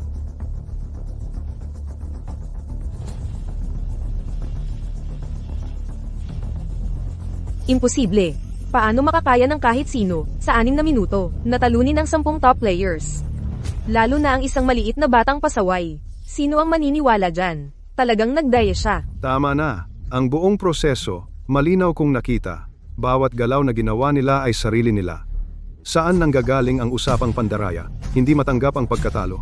Ngayon, yan ang tunay na kahihiyan. Wala akong pakialam. Isang 3 taong gulang na bata. Paano niya posibleng talunin ang mga top-tier players? May problema sa laban o may problema sa batang ito? Maliban na lang kung mapatunayan niya ulit. Kung hindi, pandaraya yan. Hindi yan kasali. Eksakto. Sabi mo henyo siya, di ba? Sige. Soulless yun na ng isang endgame. Isang sinaunang, imposibleng malutas na endgame. Kung malulutas niya yun, saka lang ako maniniwalang henyo siya. Masamang ate, masamang tita. Kahit 100 beses pa kaya ko pa ring talunin kayo. Wow, ang daldal naman ng iba. Nanalo ka lang ng ilang laro dahil sa daya akala mo magaling ka na? Eksakto. Kung magaling ka talaga, huwag kang magpapatulong sa iba. Di ba't sabi mo ng 100 beses? Sige, gusto kitang kalabanin. Kasama ang 10 tinalo mo. Nang sabay-sabay. Kung mananalo ka pa rin, aatras na ako. Sa pagpili ka agad. At tatanggapin ang habang buhay na pagbabawal. Yao Yao, nababaliw ka ba? Kung habang buhay kang mapagbabawalan talaga, wala nang bawian. Gusto mo ba talagang bumalik? Ma. Makinig ka sa akin. Ito ay, panlilinlang lang ito para matalo siya. Huwag mong sabihing 3 taon lang siya. Kahit si Coach Song ang umupo dyan. At sabay-sabay na kalabanin ang 10, hindi rin siya mananalo. Huwag kang mag-alala. Kung gayon, magre-rematch tayo. At kailangan mong kalabanin ang 11 manlalaro ng sabay-sabay. Kung hindi yun kasali. Daya yon. Kalokohan, ilang taon na ba si Mian Mian? Pinapasali mo siya sa sabay-sabay na exhibition. Lolo, sobra na ito. Yao Yao. Ang sabay-sabay na laban ang pinakamabigat na pagsubok at pagsubok kahit para sa isang profesional. Isang batang 3 taong gulang na haharap sa napakaraming tao. Ay, naku, ito. Hindi takot si Mian Mian. Anak, alam mo ba ang sinasabi mo? Hindi naniniwala si ate na hindi ako nandaya. Patutunayan ko ng mag-isa. Hoy, narinig nyo yon, di ba? Siya mismo ang nagsabi. Hindi namin siya pinilit. Kung ang bata mismo ang nangahas na hamunin sila. Coach Song, bilang referee, hindi ka naman mag-aatubiling tumawag, di ba? Lolo, pwede ba? Mukhang masaya ito. Talagang ibabalik kita sa kulungan. Xingye, dahil si Mian Mian mismo ang nagmungkahi, hindi natin siya dapat pigilan. Ihanda ang mga board.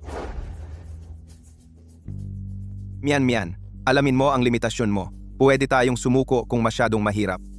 Narito ako para sa iyo. Pwede ka pang umatras ngayon. Iwasan mo nang umiyak at mapahiya. Simulan na natin.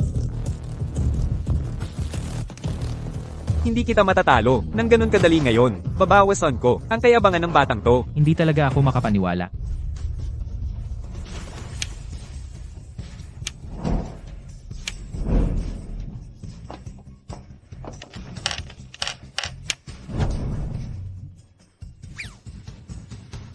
Papaniwalain kitang talo ka ng walang dahilan. Hindi ako naniniwala na may himala siyang magagawa. Sumusuko na ako. Ako rin, sumusuko na. Sumusuko na rin ako. Kumusta na, Yao Yao? Kumpiyansa ka ba? Sayang naman, siya Xingmian. 2 hakbang na lang, panalo na ako. Ha?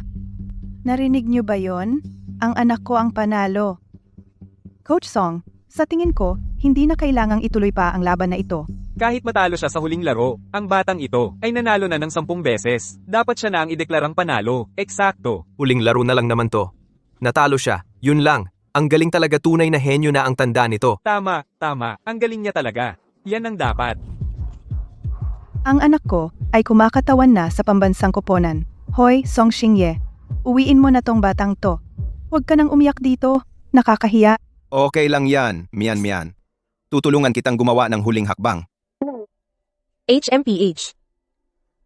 1 hakbang na lang, panalo na ako. Siya Xingmian. Sigurado ka bang gusto mo pang maglaro? Tapos na. Mula ngayon, patay ka na. Pinaglalaruan lang kita sa huli. Xingye, nanalo si Mian Mian. Pwede ba tayong kumain ng strawberry cake? Yao Yao, nagbubulakbol ba ang batang to?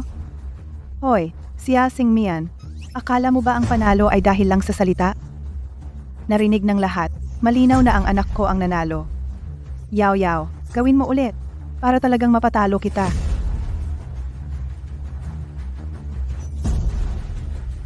Wala na bang ibang paraan?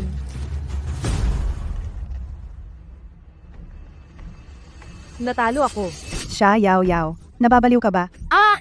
Gusto mo bang bumalik sa kulungan? Hindi. May problema talaga. Halughugin mo siya. At si Song Xingye, siguradong nagdaya sila. Ang kapal ng mukha mo! Ang bulwagang ito ay puno ng surveillance camera. At saka, hindi naman kami nag-usap. Paano mo masasabing nandaya si Mian Mian? Tama na. Ang pagiging patas ng kompetisyon ay desisyon ng aming komite, hindi ng sinuman. Hindi ito bagay na. Sa ilang salita lang ay mapagbibintangan ang isang tao. Hintayin natin ang komite. Hindi ako naniniwalang siya ay isang napakagaling na henyo. Wag na ako, siya Yao Yao. Bakit mo hinahawakan ang hikaw mo habang naglalaro? Ako. Iyon ay swerte na bigay sa akin ng nanay ko. Nakasanayan ko na. Sa mga nakaraang laban mo, bakit hindi mo ito suot? Ako. Bago lang namin binili iyan bago magkompetensya. Ako, anong problema? Ngayon, sinusuri mo pa ang accessories ng isang babae. Kung normal lang na hikaw ito, bakit apektado ito ng jammer? Sa tingin ko, ang mandaraya ay ikaw, Jia Yao Yao. Ako. Ipapasa ko ito sa review committee at papatingnan ulit. Hoy, Coach Song.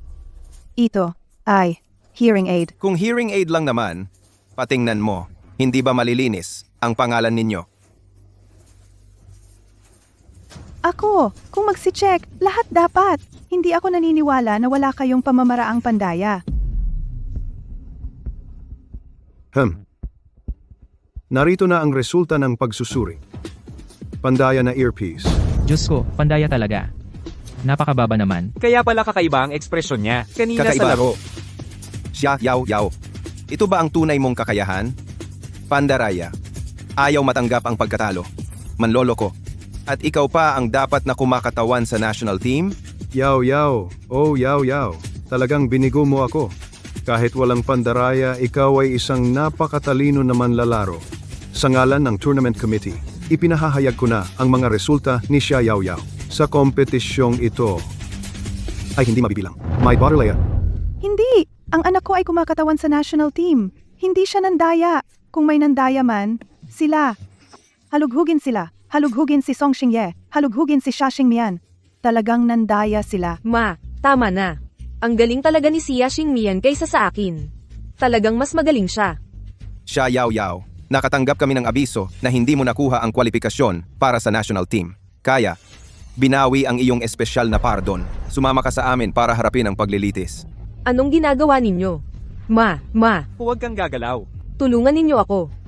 Ang lahat ng ito ay kasalanan mo. Maghintay ka lang. Babawian kita balang araw.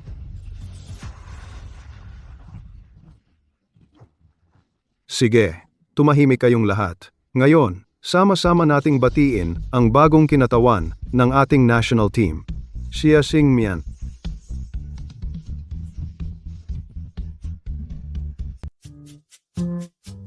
Mian.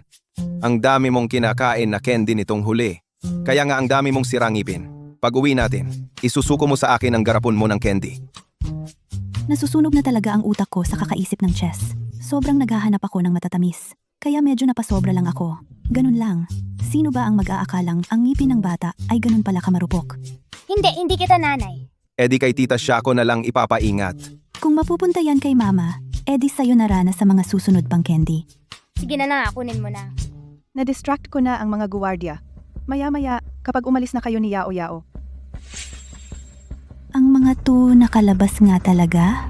Aba. Nakalabas na agad sa kulungan? Hindi kaya ito'y ilegal na pagtakas? Pakialam mo ba?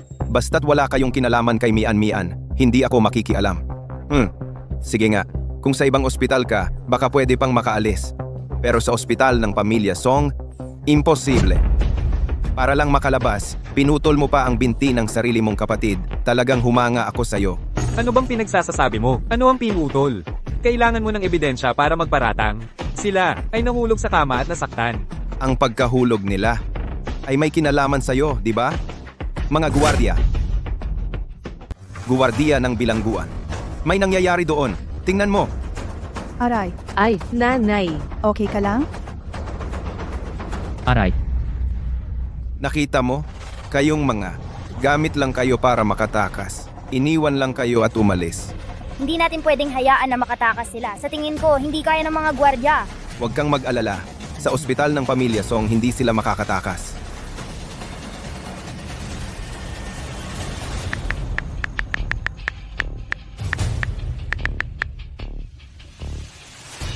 Paano naman ako? Paano ako? Saang departamento ako pupunta?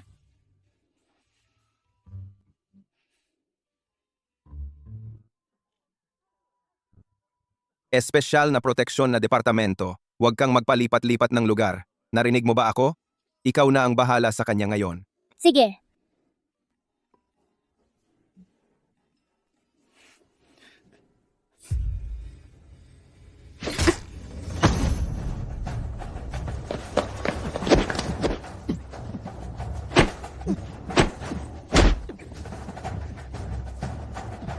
Shinge! Wala siyang oras para sa'yo ngayon.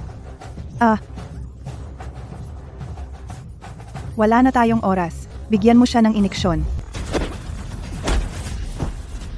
Ang tagal mo na sa bilangguan. Lubog na ang katawan mo.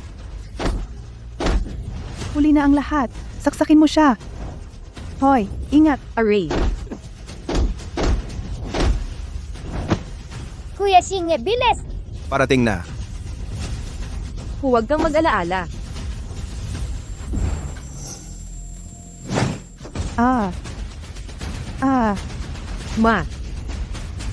Ma. Ang delikado kanina. Huwag mo nang ulitin. Naiintindihan mo ba? Ikaw din. Ha? Ginoo, nasumpo na silang lahat. Ipadala sila sa ibang bansa. Sabihin mo sa kanila doon, sa buong buhay nila, hindi sila pinapayagang bumalik. Opo, Ayaw ko. Hindi ako pupunta. Pagpunta ko roon ay mapapatay ako. Ayaw kong pumunta. Yao Yao, tumakbo ka. Mian, muntik na akong mamatay sa takot. Kung hindi ko napanood sa TV ang balita, hindi ko malalaman ang lahat ng gulo sa ospital. Xiaoye, ayos ka lang ba? Tita siya, ayos lang kami. Salamat kay Mian. Mahatid mo ako bukas sa eskwelahan, ha? Ligtas sa eskwelahan. Kahit papaano, mas makakampante ng kaunti si Ma. At kailangan kong lumaki ng mas mabilis. Anak, 3 taong gulang ka pa lang. Anong eskwelahan ang tatanggap sa iyo?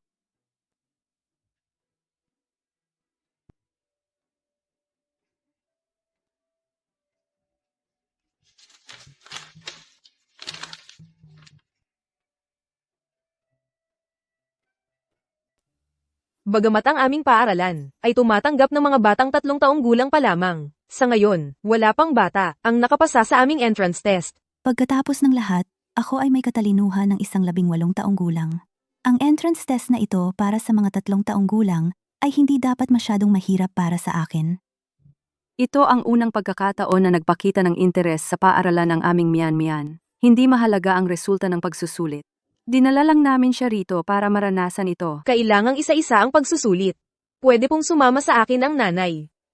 Punta ka diyan, anak. Umupo ka diyan. Pwede kayong manood kasama ko rito. Si. Ang mga batang pumupunta rito ay pinipilit lang ng kanilang mga magulang. Ang pagpunta ng kusa, ang anak ninyo ang una. Noong sinabi niya sa akin kahapon, ganoon din ang reaksyon ko tulad ninyo. Mula pagkabata, hindi siya nagpakita ng anumang pambihirang talento. Pinaghihinalaan ko na hindi niya maintindihan ang mga tanong sa pagsusulit. Tapos na! Sabi ko sa'yo, naglalaro lang siya rito. Oo, paano siya natapos ng napakabilis? Tingnan muna natin ang resulta.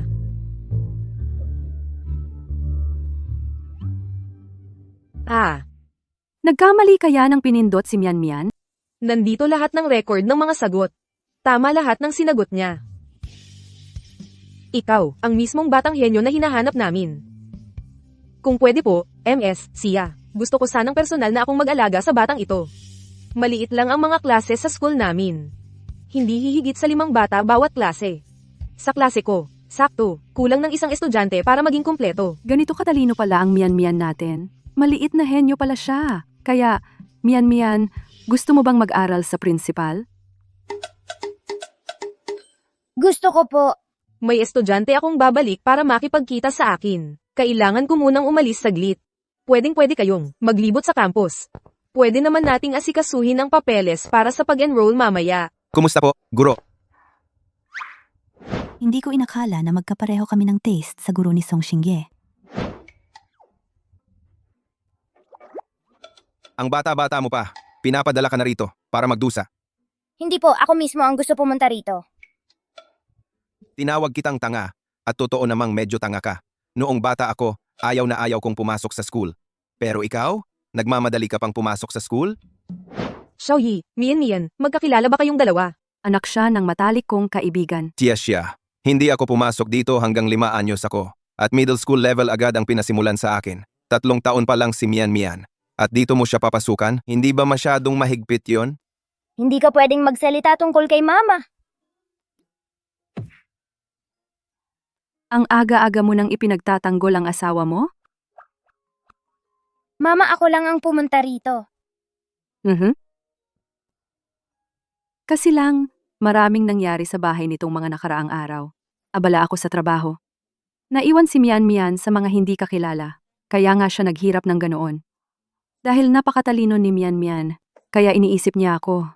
Kaya nga siya pumunta rito sa eskwelahan. Huwag kang mag-alala. Magtatrabaho rin ako rito sa bakasyon. Ako na ang bahala sa kanya.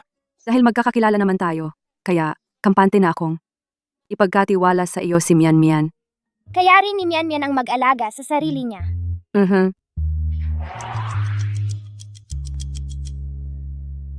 Pagbatiin natin si Xia Xingmian, ang batang nagwagi ng gintong medalya sa National Children's Painting Competition.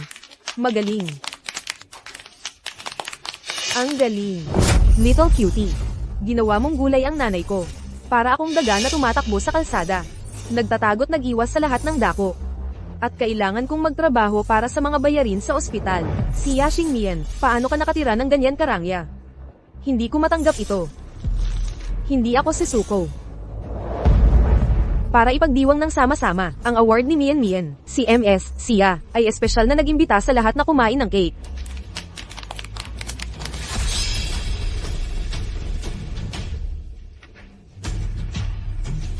Bakit parang pamilyar sa akin ang itsura niya kapag tinitignan ko siya? Teka, Kumusta, Mian? Nagugutom ka na ba, Mian? May dala ako para sa'yo, malaki.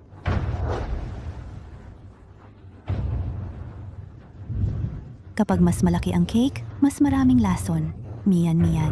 Dumating na ang iyong oras. Kung siya nga si Xiao Yao, ay siguradong may lason ang cake. Pero wala akong mapapaniwala. nakakabagot lang kumain ng cake. Mas masaya ang water gun. Water gun, panoorin mo to. Gusto ko to. Tigilan mo ko. Ang galing talaga ng ating batang henyo. Tigilan mo ko. Madumi ang mukha mo, ate. Hayaang hugasan ko.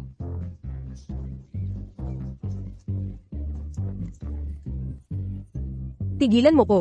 Xia Xingmian, nakikiusap ako. Hindi na ako maglalagay ng lason sa cake. Tigilan mo na ko, nakikiusap ako. Ano ang sinabi mo? Hinahamon mo bang lasunin ang mga bata? Mian, mahal, dalhin mo ang lahat sa gripo. Ako ang bahala sa buhong na ito. Sige.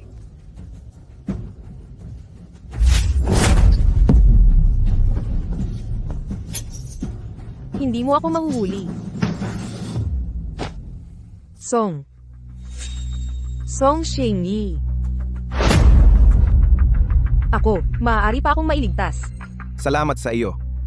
Ang iyong pangalawa at pangatlong kapatid na lalaki ay nahuli. Pero kahit na maaari mong tubusin ang iyong sarili, hindi ito magbabago ang mga krimen na iyong ginawa.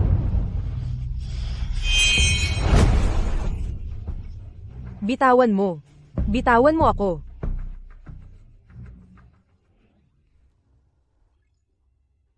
Kung gayon, talagang bibitawan ko na. Ay. Siya Xingmian, ang cute-cute mo.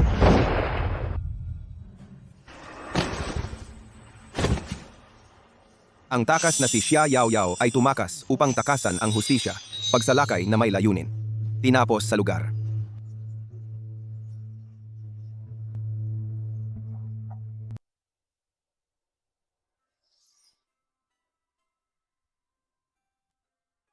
Hoy, bata! Kaya mo ba o hindi? Kaya ko. Hihihipan ni Mian yan at mawawala na ang sakit.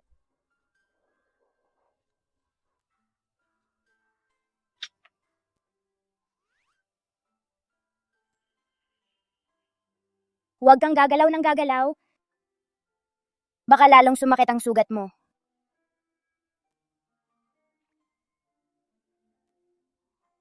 Para mas mabilis gumaling. Anong problema mo? Kahit 3 taon pa lang ang Mian natin, pagdating sa pag-aalaga ng iba, parang asawang bata na siya. Sinong tinatawag mong asawang bata? Mabait at maunawain lang talaga ang Mian ko. Ang ibig kong sabihin, siya ang magiging asawang bata ni Xiaoye. Oy, talagang hindi ko alam kung anong nakikita ng Mian natin kay Xiaoye. Anong problema? Hindi ba magaling ang Xiaoye natin? Sa buong malawak na mundo, walang karapat-dapat sa Mian ko. 3 taon pa lang ang Mian natin nang makapasok sa programa para sa mga batang matalino, pero si Xiaoye mo, 5 na bago nakapasok. Hindi lang siya kasing talino ng Mian natin. Pagdating sa talino, syempre mas matalino dapat ang babae. Kung hindi, paano masusupil ni Mian si Xiaoye? Kung ganon, linawin muna natin. Ang Xiaoye mo ang papasok sa pamilya ng Mian natin. Sige, pwede siyang pumasok. Karamihan nga, hindi ganong kaswerte. Kapag mag-18 na ang Mian mo, pag-uusapan na natin ang kasal. Usapan na yan. Pinatay mo ang yao-yao ko. Pagbabayaran mo yan.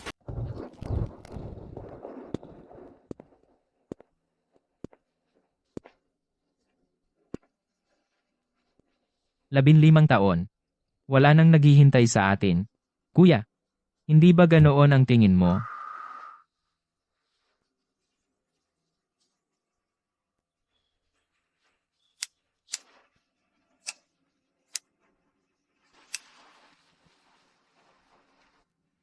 Sa tingin mo posible kaya na si kuya at ang iba ay pumunta sa hilagang Myanmar? At buhay pa ring makakabalik. O baka naman hindi talaga patay si Yao Yao? Paano nangyari yon? Sa tingin mo ang hustisya ay kasing mura ng sigarilyong ito? Ang mga katulad natin ay hindi nabibigyan ng magandang wakas.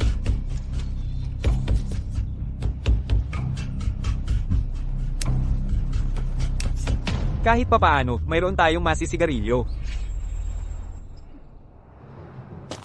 Tigil na sa paninigarilyo. Ginang Chen, hindi ba't namatay kayo dahil sa lason? Hindi ako namatay. Nagkoma lang ako. Nagtrabaho si Yao Yao para mabayaran ang aking mga bayarin sa ospital. 15 taon akong natulog. Ngayon, gising na ako. Sino bang nagsabing ang mga katulad natin ay hindi nabibigyan ng magandang wakas? Para kay Yao Yao, para kina Kuya, 4th, 5th, at 6th. Kailangan nating wasakin ng todo-todo sina Xia Jing at Xia Xingmian.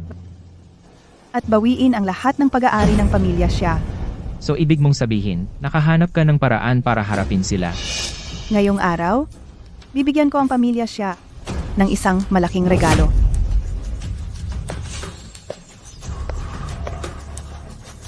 Ikaw? Ako. Ang tunay na ama ni Xia Xingmian. Kung hindi ako hinanap ni Chunlan, nagwawalis pa rin ako sa labas ng kulungang ito. Lu Zhengting, ang tagal kitang hinanap. Anong kailangan mo sa akin? Hindi mo naman inaasahan na pananagutan ko pa yon, di ba? Ang perang nakuha ko sa pamilya Xia ay matagal nang naubos sa sugal, muntik na nga akong maputulan ng mga daliri. Hinanap kita para tulungan mo akong magawa ang isang malaking trabaho. Kukunin natin ang lahat mula sa pamilya siya. Isa ka lang babaeng probinsyana, anong kaya mong gawin? Ha? Isa ka lang katulong ng mayamang pamilya sa loob ng mga dekada, akala mo kayang-kaya mo ang kanilang babaeng CEO? Tumayo ka, tumayo ka. Sa lahat ng mga taon bilang katulong ng mga siya, natutunan ko na ang lahat ng mga lansihin ng mga mayayaman. Alam ko ang mga sikreto ni Xia Jing ng mas mabuti kaysa sa iyo. Anong ibig mong sabihin? Hindi lang kita hinanap. Nakahanap din ako ng ebidensya ng mga panloloko mo. Kung ayaw mong bumalik sa pagkain ng pagkain sa kulungan, tulungan mo akong magawa ang malaking trabahong ito. Ikaw? Naghanda na ako. Ang batang iyon mula sa pamilya Song ay maghahanda ng coming of age party para kay Xia Xingmian ngayong araw. Ngayon ito mangyayari. Ito ang pinakamagandang pagkakataon natin.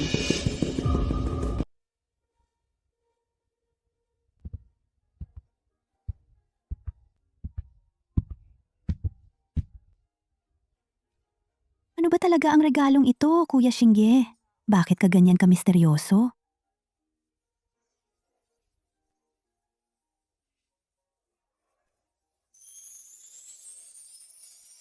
Maligayang bati sa atin.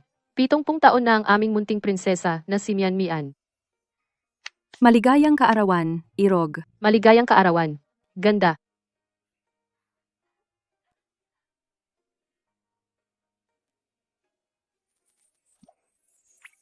Ang laki ng handang inihanda ninyo para sa aking kaarawan. Hindi ba kayo natatakot na yung mga lalaking kakalabas lang sa bilangguan ay magkagulo rito? Huwag kang mag-alala, ako mismo ang namamahala sa seguridad ngayon. Kung maglakas loob silang sumipot, tiyak na mahuhuli sila. Akala mo ba hindi ko alam ang mga pakana mo? Simula pa lang, gusto mo nang mahuli silang lahat, di ba? Hindi masama. Maganda ang pagpapalaki ko sa utak mo.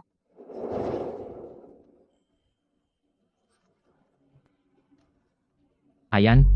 Tingnan natin kung sino to. Kung hindi naman pala ating iginagalang na CEO siya. Ang laki ng produksyon para sa isang pagdiriwang ng pagtanda. Bakit naman kami, ang iyong sariling mga kapatid, ay hindi karapat-dapat sa isang imbitasyon? Nahihiya ka sa amin, ganyan ba? 15 taon pa lang, nakalimutan mo na, ang samahan natin nung tayo'y lumalaki. Ha, inay. Ito ang magandang anak na pinalaki ninyo. Isang walang utang na loob na tinalikuran ng pamilya. Anong lakas ng loob mong humarap? Narito kami para panoorin kayong mga sinta na tuluyang masira. Siraan kami? Nakakatawa talaga. Xia Xingmian, hinampas mo ako. Hinahamon mo ang iyong kuya? Talagang sumusobra ka na. Nakalimutan mo bang kami ay mga lalaki na nagtrabaho sa bilangguan ng 15 taon? Mukhang sa loob ng 15 taon. Nakalimutan mo na ang lakas ng kamao ko. Huwag kang magpapaloko. Kuya, kung bukal sa loob ang pagpunta ninyo sa aking debut, mabuti. Pero kung nandito lang kayo para manggulo, kailangan ko kayong paalisin. 15 taon na ang nakalipas, Song Xingye, hindi ko inakalang, lalo ka pang naging palamunin. Bakit ngayon sunod-sunuran ka sa isang babae? Isang tunay na live-in son-in-law ng pamilyang siya, ha? Sa tingin ko, naiinggit ka lang na nakakapalamon ako sa isang babae.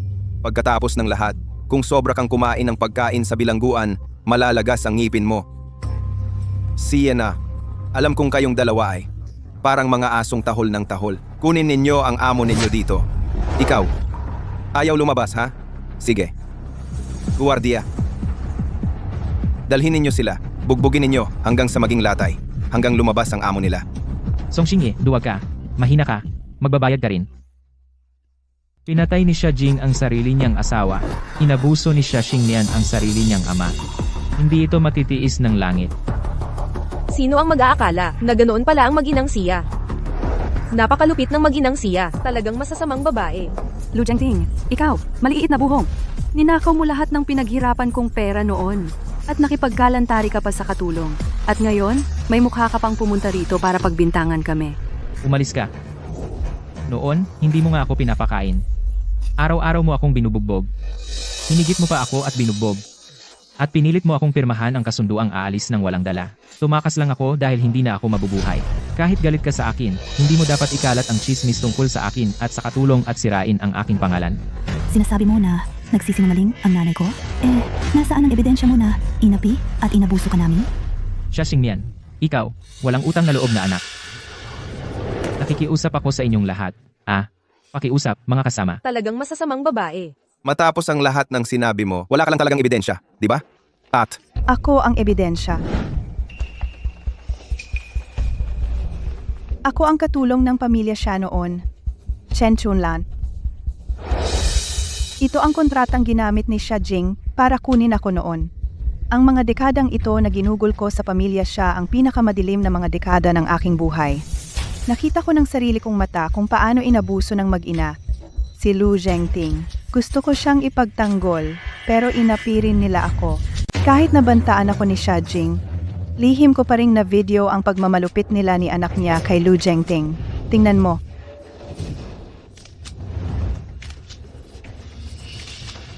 Inaantay ko na ang araw na ito para ilantad sa publiko ang mga krimen ng mag-inang yon. Peki ang mga litratong ito. Kayong dalawa, nagtulungan kayo para ipitin kami ni Mian Mian. Yung drama niya na sinaktan ang sariling ama, pangumpisa lang yon ang pagkaladkad sa Xia Group sa isang publikong iskandalo at pagkalugi. Ang tunay na pangunahing handaan. Miss Xia, Malaki ang problema. Bumagsak ang presyo ng stock. Malapit nang bumaba sa safety line. At maraming retail investors ang sinasadyang bumibili ng ating shares. Kung magpapatuloy ito, ang kontrol sa Xia Group ay mapupunta sa mga dayuhan. nakikita mo? Ito ang kayamanang pinag-ipunan ko sa mga nakaraang taon. Kasama ang lahat mula kina pangalawa, pangatlo, at pang-anim na kapatid. Ang buong ipon namin sa buhay. Para sa araw na ito, para sa sandaling ito, papalitan ko ang may-ari ng Xia Group. Gugulpihin ko sina Xia Jing at ang anak niyang si Xia Xingmian mula sa alapaap. Pababa sa 18 antas ng impyerno. Kayong dalawa, lumuhod kayo ngayon. Umapang ka rito na parang aso at magmakaawa ka sa akin. Baka sakaling maawa ako at patawarin ang buhay ninyo. O baka naman bigyan ko kayo ng trabaho bilang tagalinis ng banyo ng pamilyang Xia. Ang Xia Group, mabibili ng isang yaya ngayon. Ayos na drama yan. Nagkagantihan ang mag-inang Xia. Ang sarap. Tita Chen? Mukhang ang lason na mismong ini-inject sa'yo ni Xia Yaoyao ay talagang nakasira sa utak mo. Anong oras na sa tingin mo ito? At nagmamalaki ka pa rin sa akin? Kuya Xingge, handa ka na ba? Nagsimula na ang proyektong Nirvana.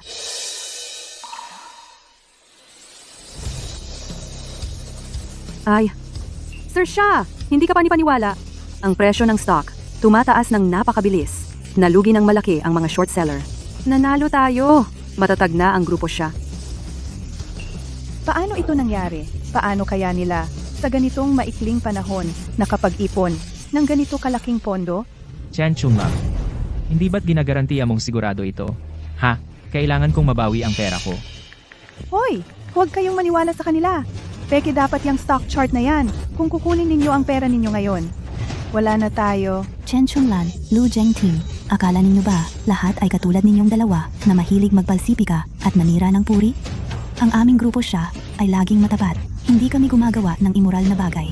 Natural, hindi kami mapipinsala ng mga taong tulad ninyo. Mukha bang peke ang reaksyon nila sa tingin mo? Mga eksperto sa pagpapanggap ang mga taong ito. Hindi sila mapagkakatiwalaan kung bawiin mo ito.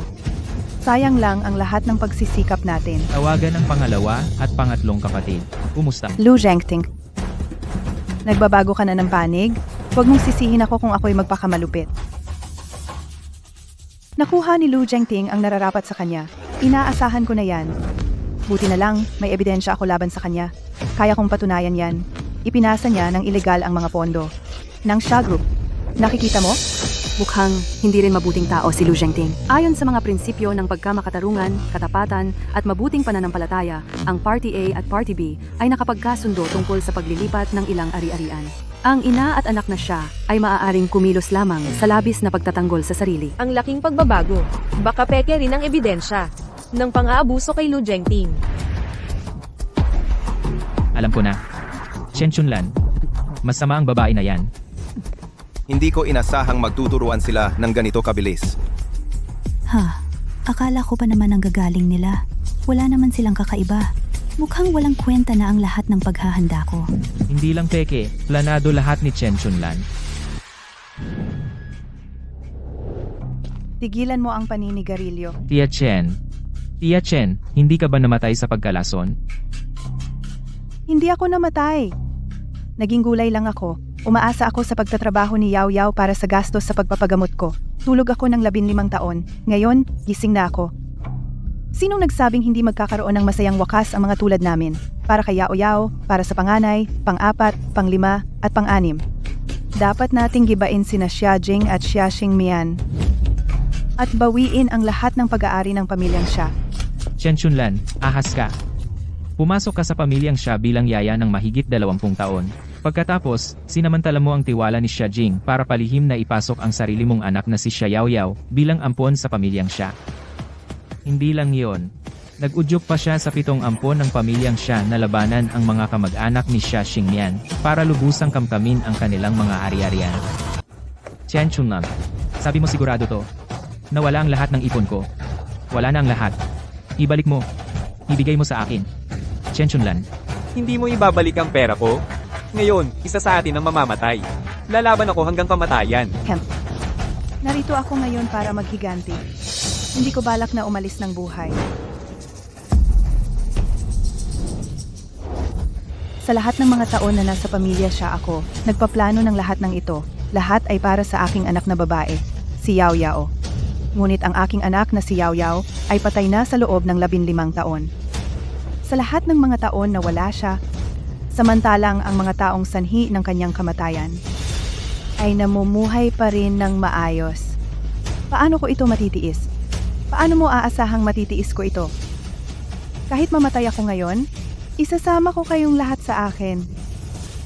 Huwag kang gumalaw. Kung may gumalaw, papasabugin ko ang bomba. Mamamatay kayong lahat.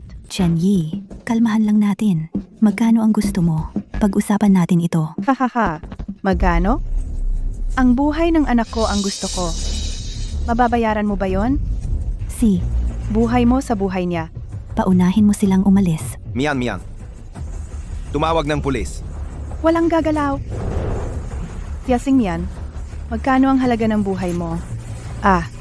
Gusto kong mamatay kayong lahat kasama ko. Hahaha. Chen Chunlam. Nababaliw ka na ba? Huwag kang gagalaw. Bitawan mo ako. Huwag kang gagalaw. Tumakbo! Umalis kayo dito! Mamamatay tayong lahat. Bitawan mo. Mian. Umalis ka! Umalis ka! Wala sa inyong makakaalis. Mian, fam. Si. Ma, umalis ka na. Mian.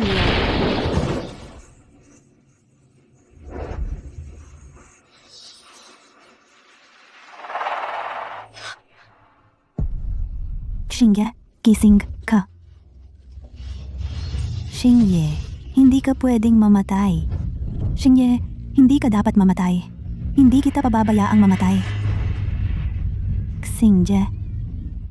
Xingye, huwag kang mamatay. Hindi ko hahayaang mamatay ka, Xingye. Kaya, aking tangang maliit. Ayaw na ayaw mo talagang mamatay ako. Song Xingye, tinakot mo talaga ako. Ayos ka lang ba? Mian, payag ka ba na pakasalan ako? Huwag mong sabihing ayaw mo. Ikaw ang tanga. Kung ikakasal ka sa pamilya ko, ako ang dapat magluhod. Bakit ka ba ganyan? Katigas ang ulo. Hindi ka pa ba nasasabihan ng halik?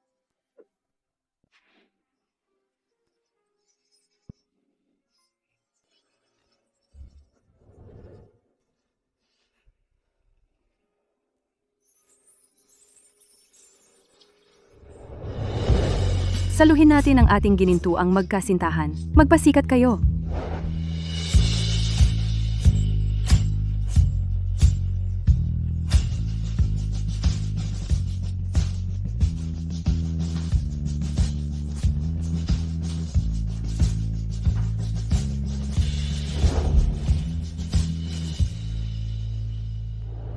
Jingjing, ang kasunduang ito ay sa atin lang.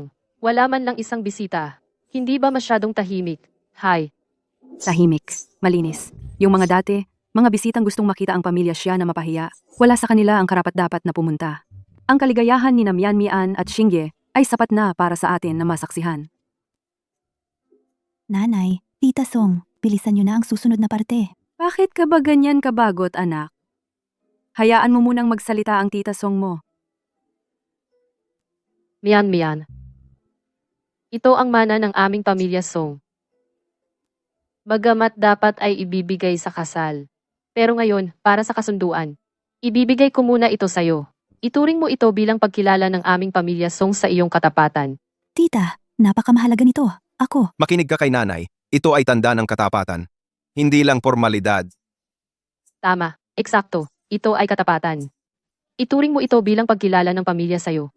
Magkasundo naman kayong dalawa. Pagdating ng tunay na araw ng kasal, tita, saka natin bubusugin ang lahat ng formalidad. salamat, Tita Song. Naiintindihan ko. Ang galing mo talaga. Wala pa nga akong naibibigay sa bata.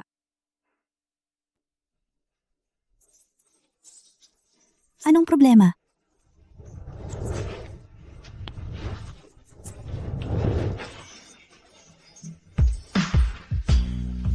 Wala. Ang tagal ko lang naghintay para sa araw na ito. Mian Mian. Mahal kita. Xingye, mahal din kita.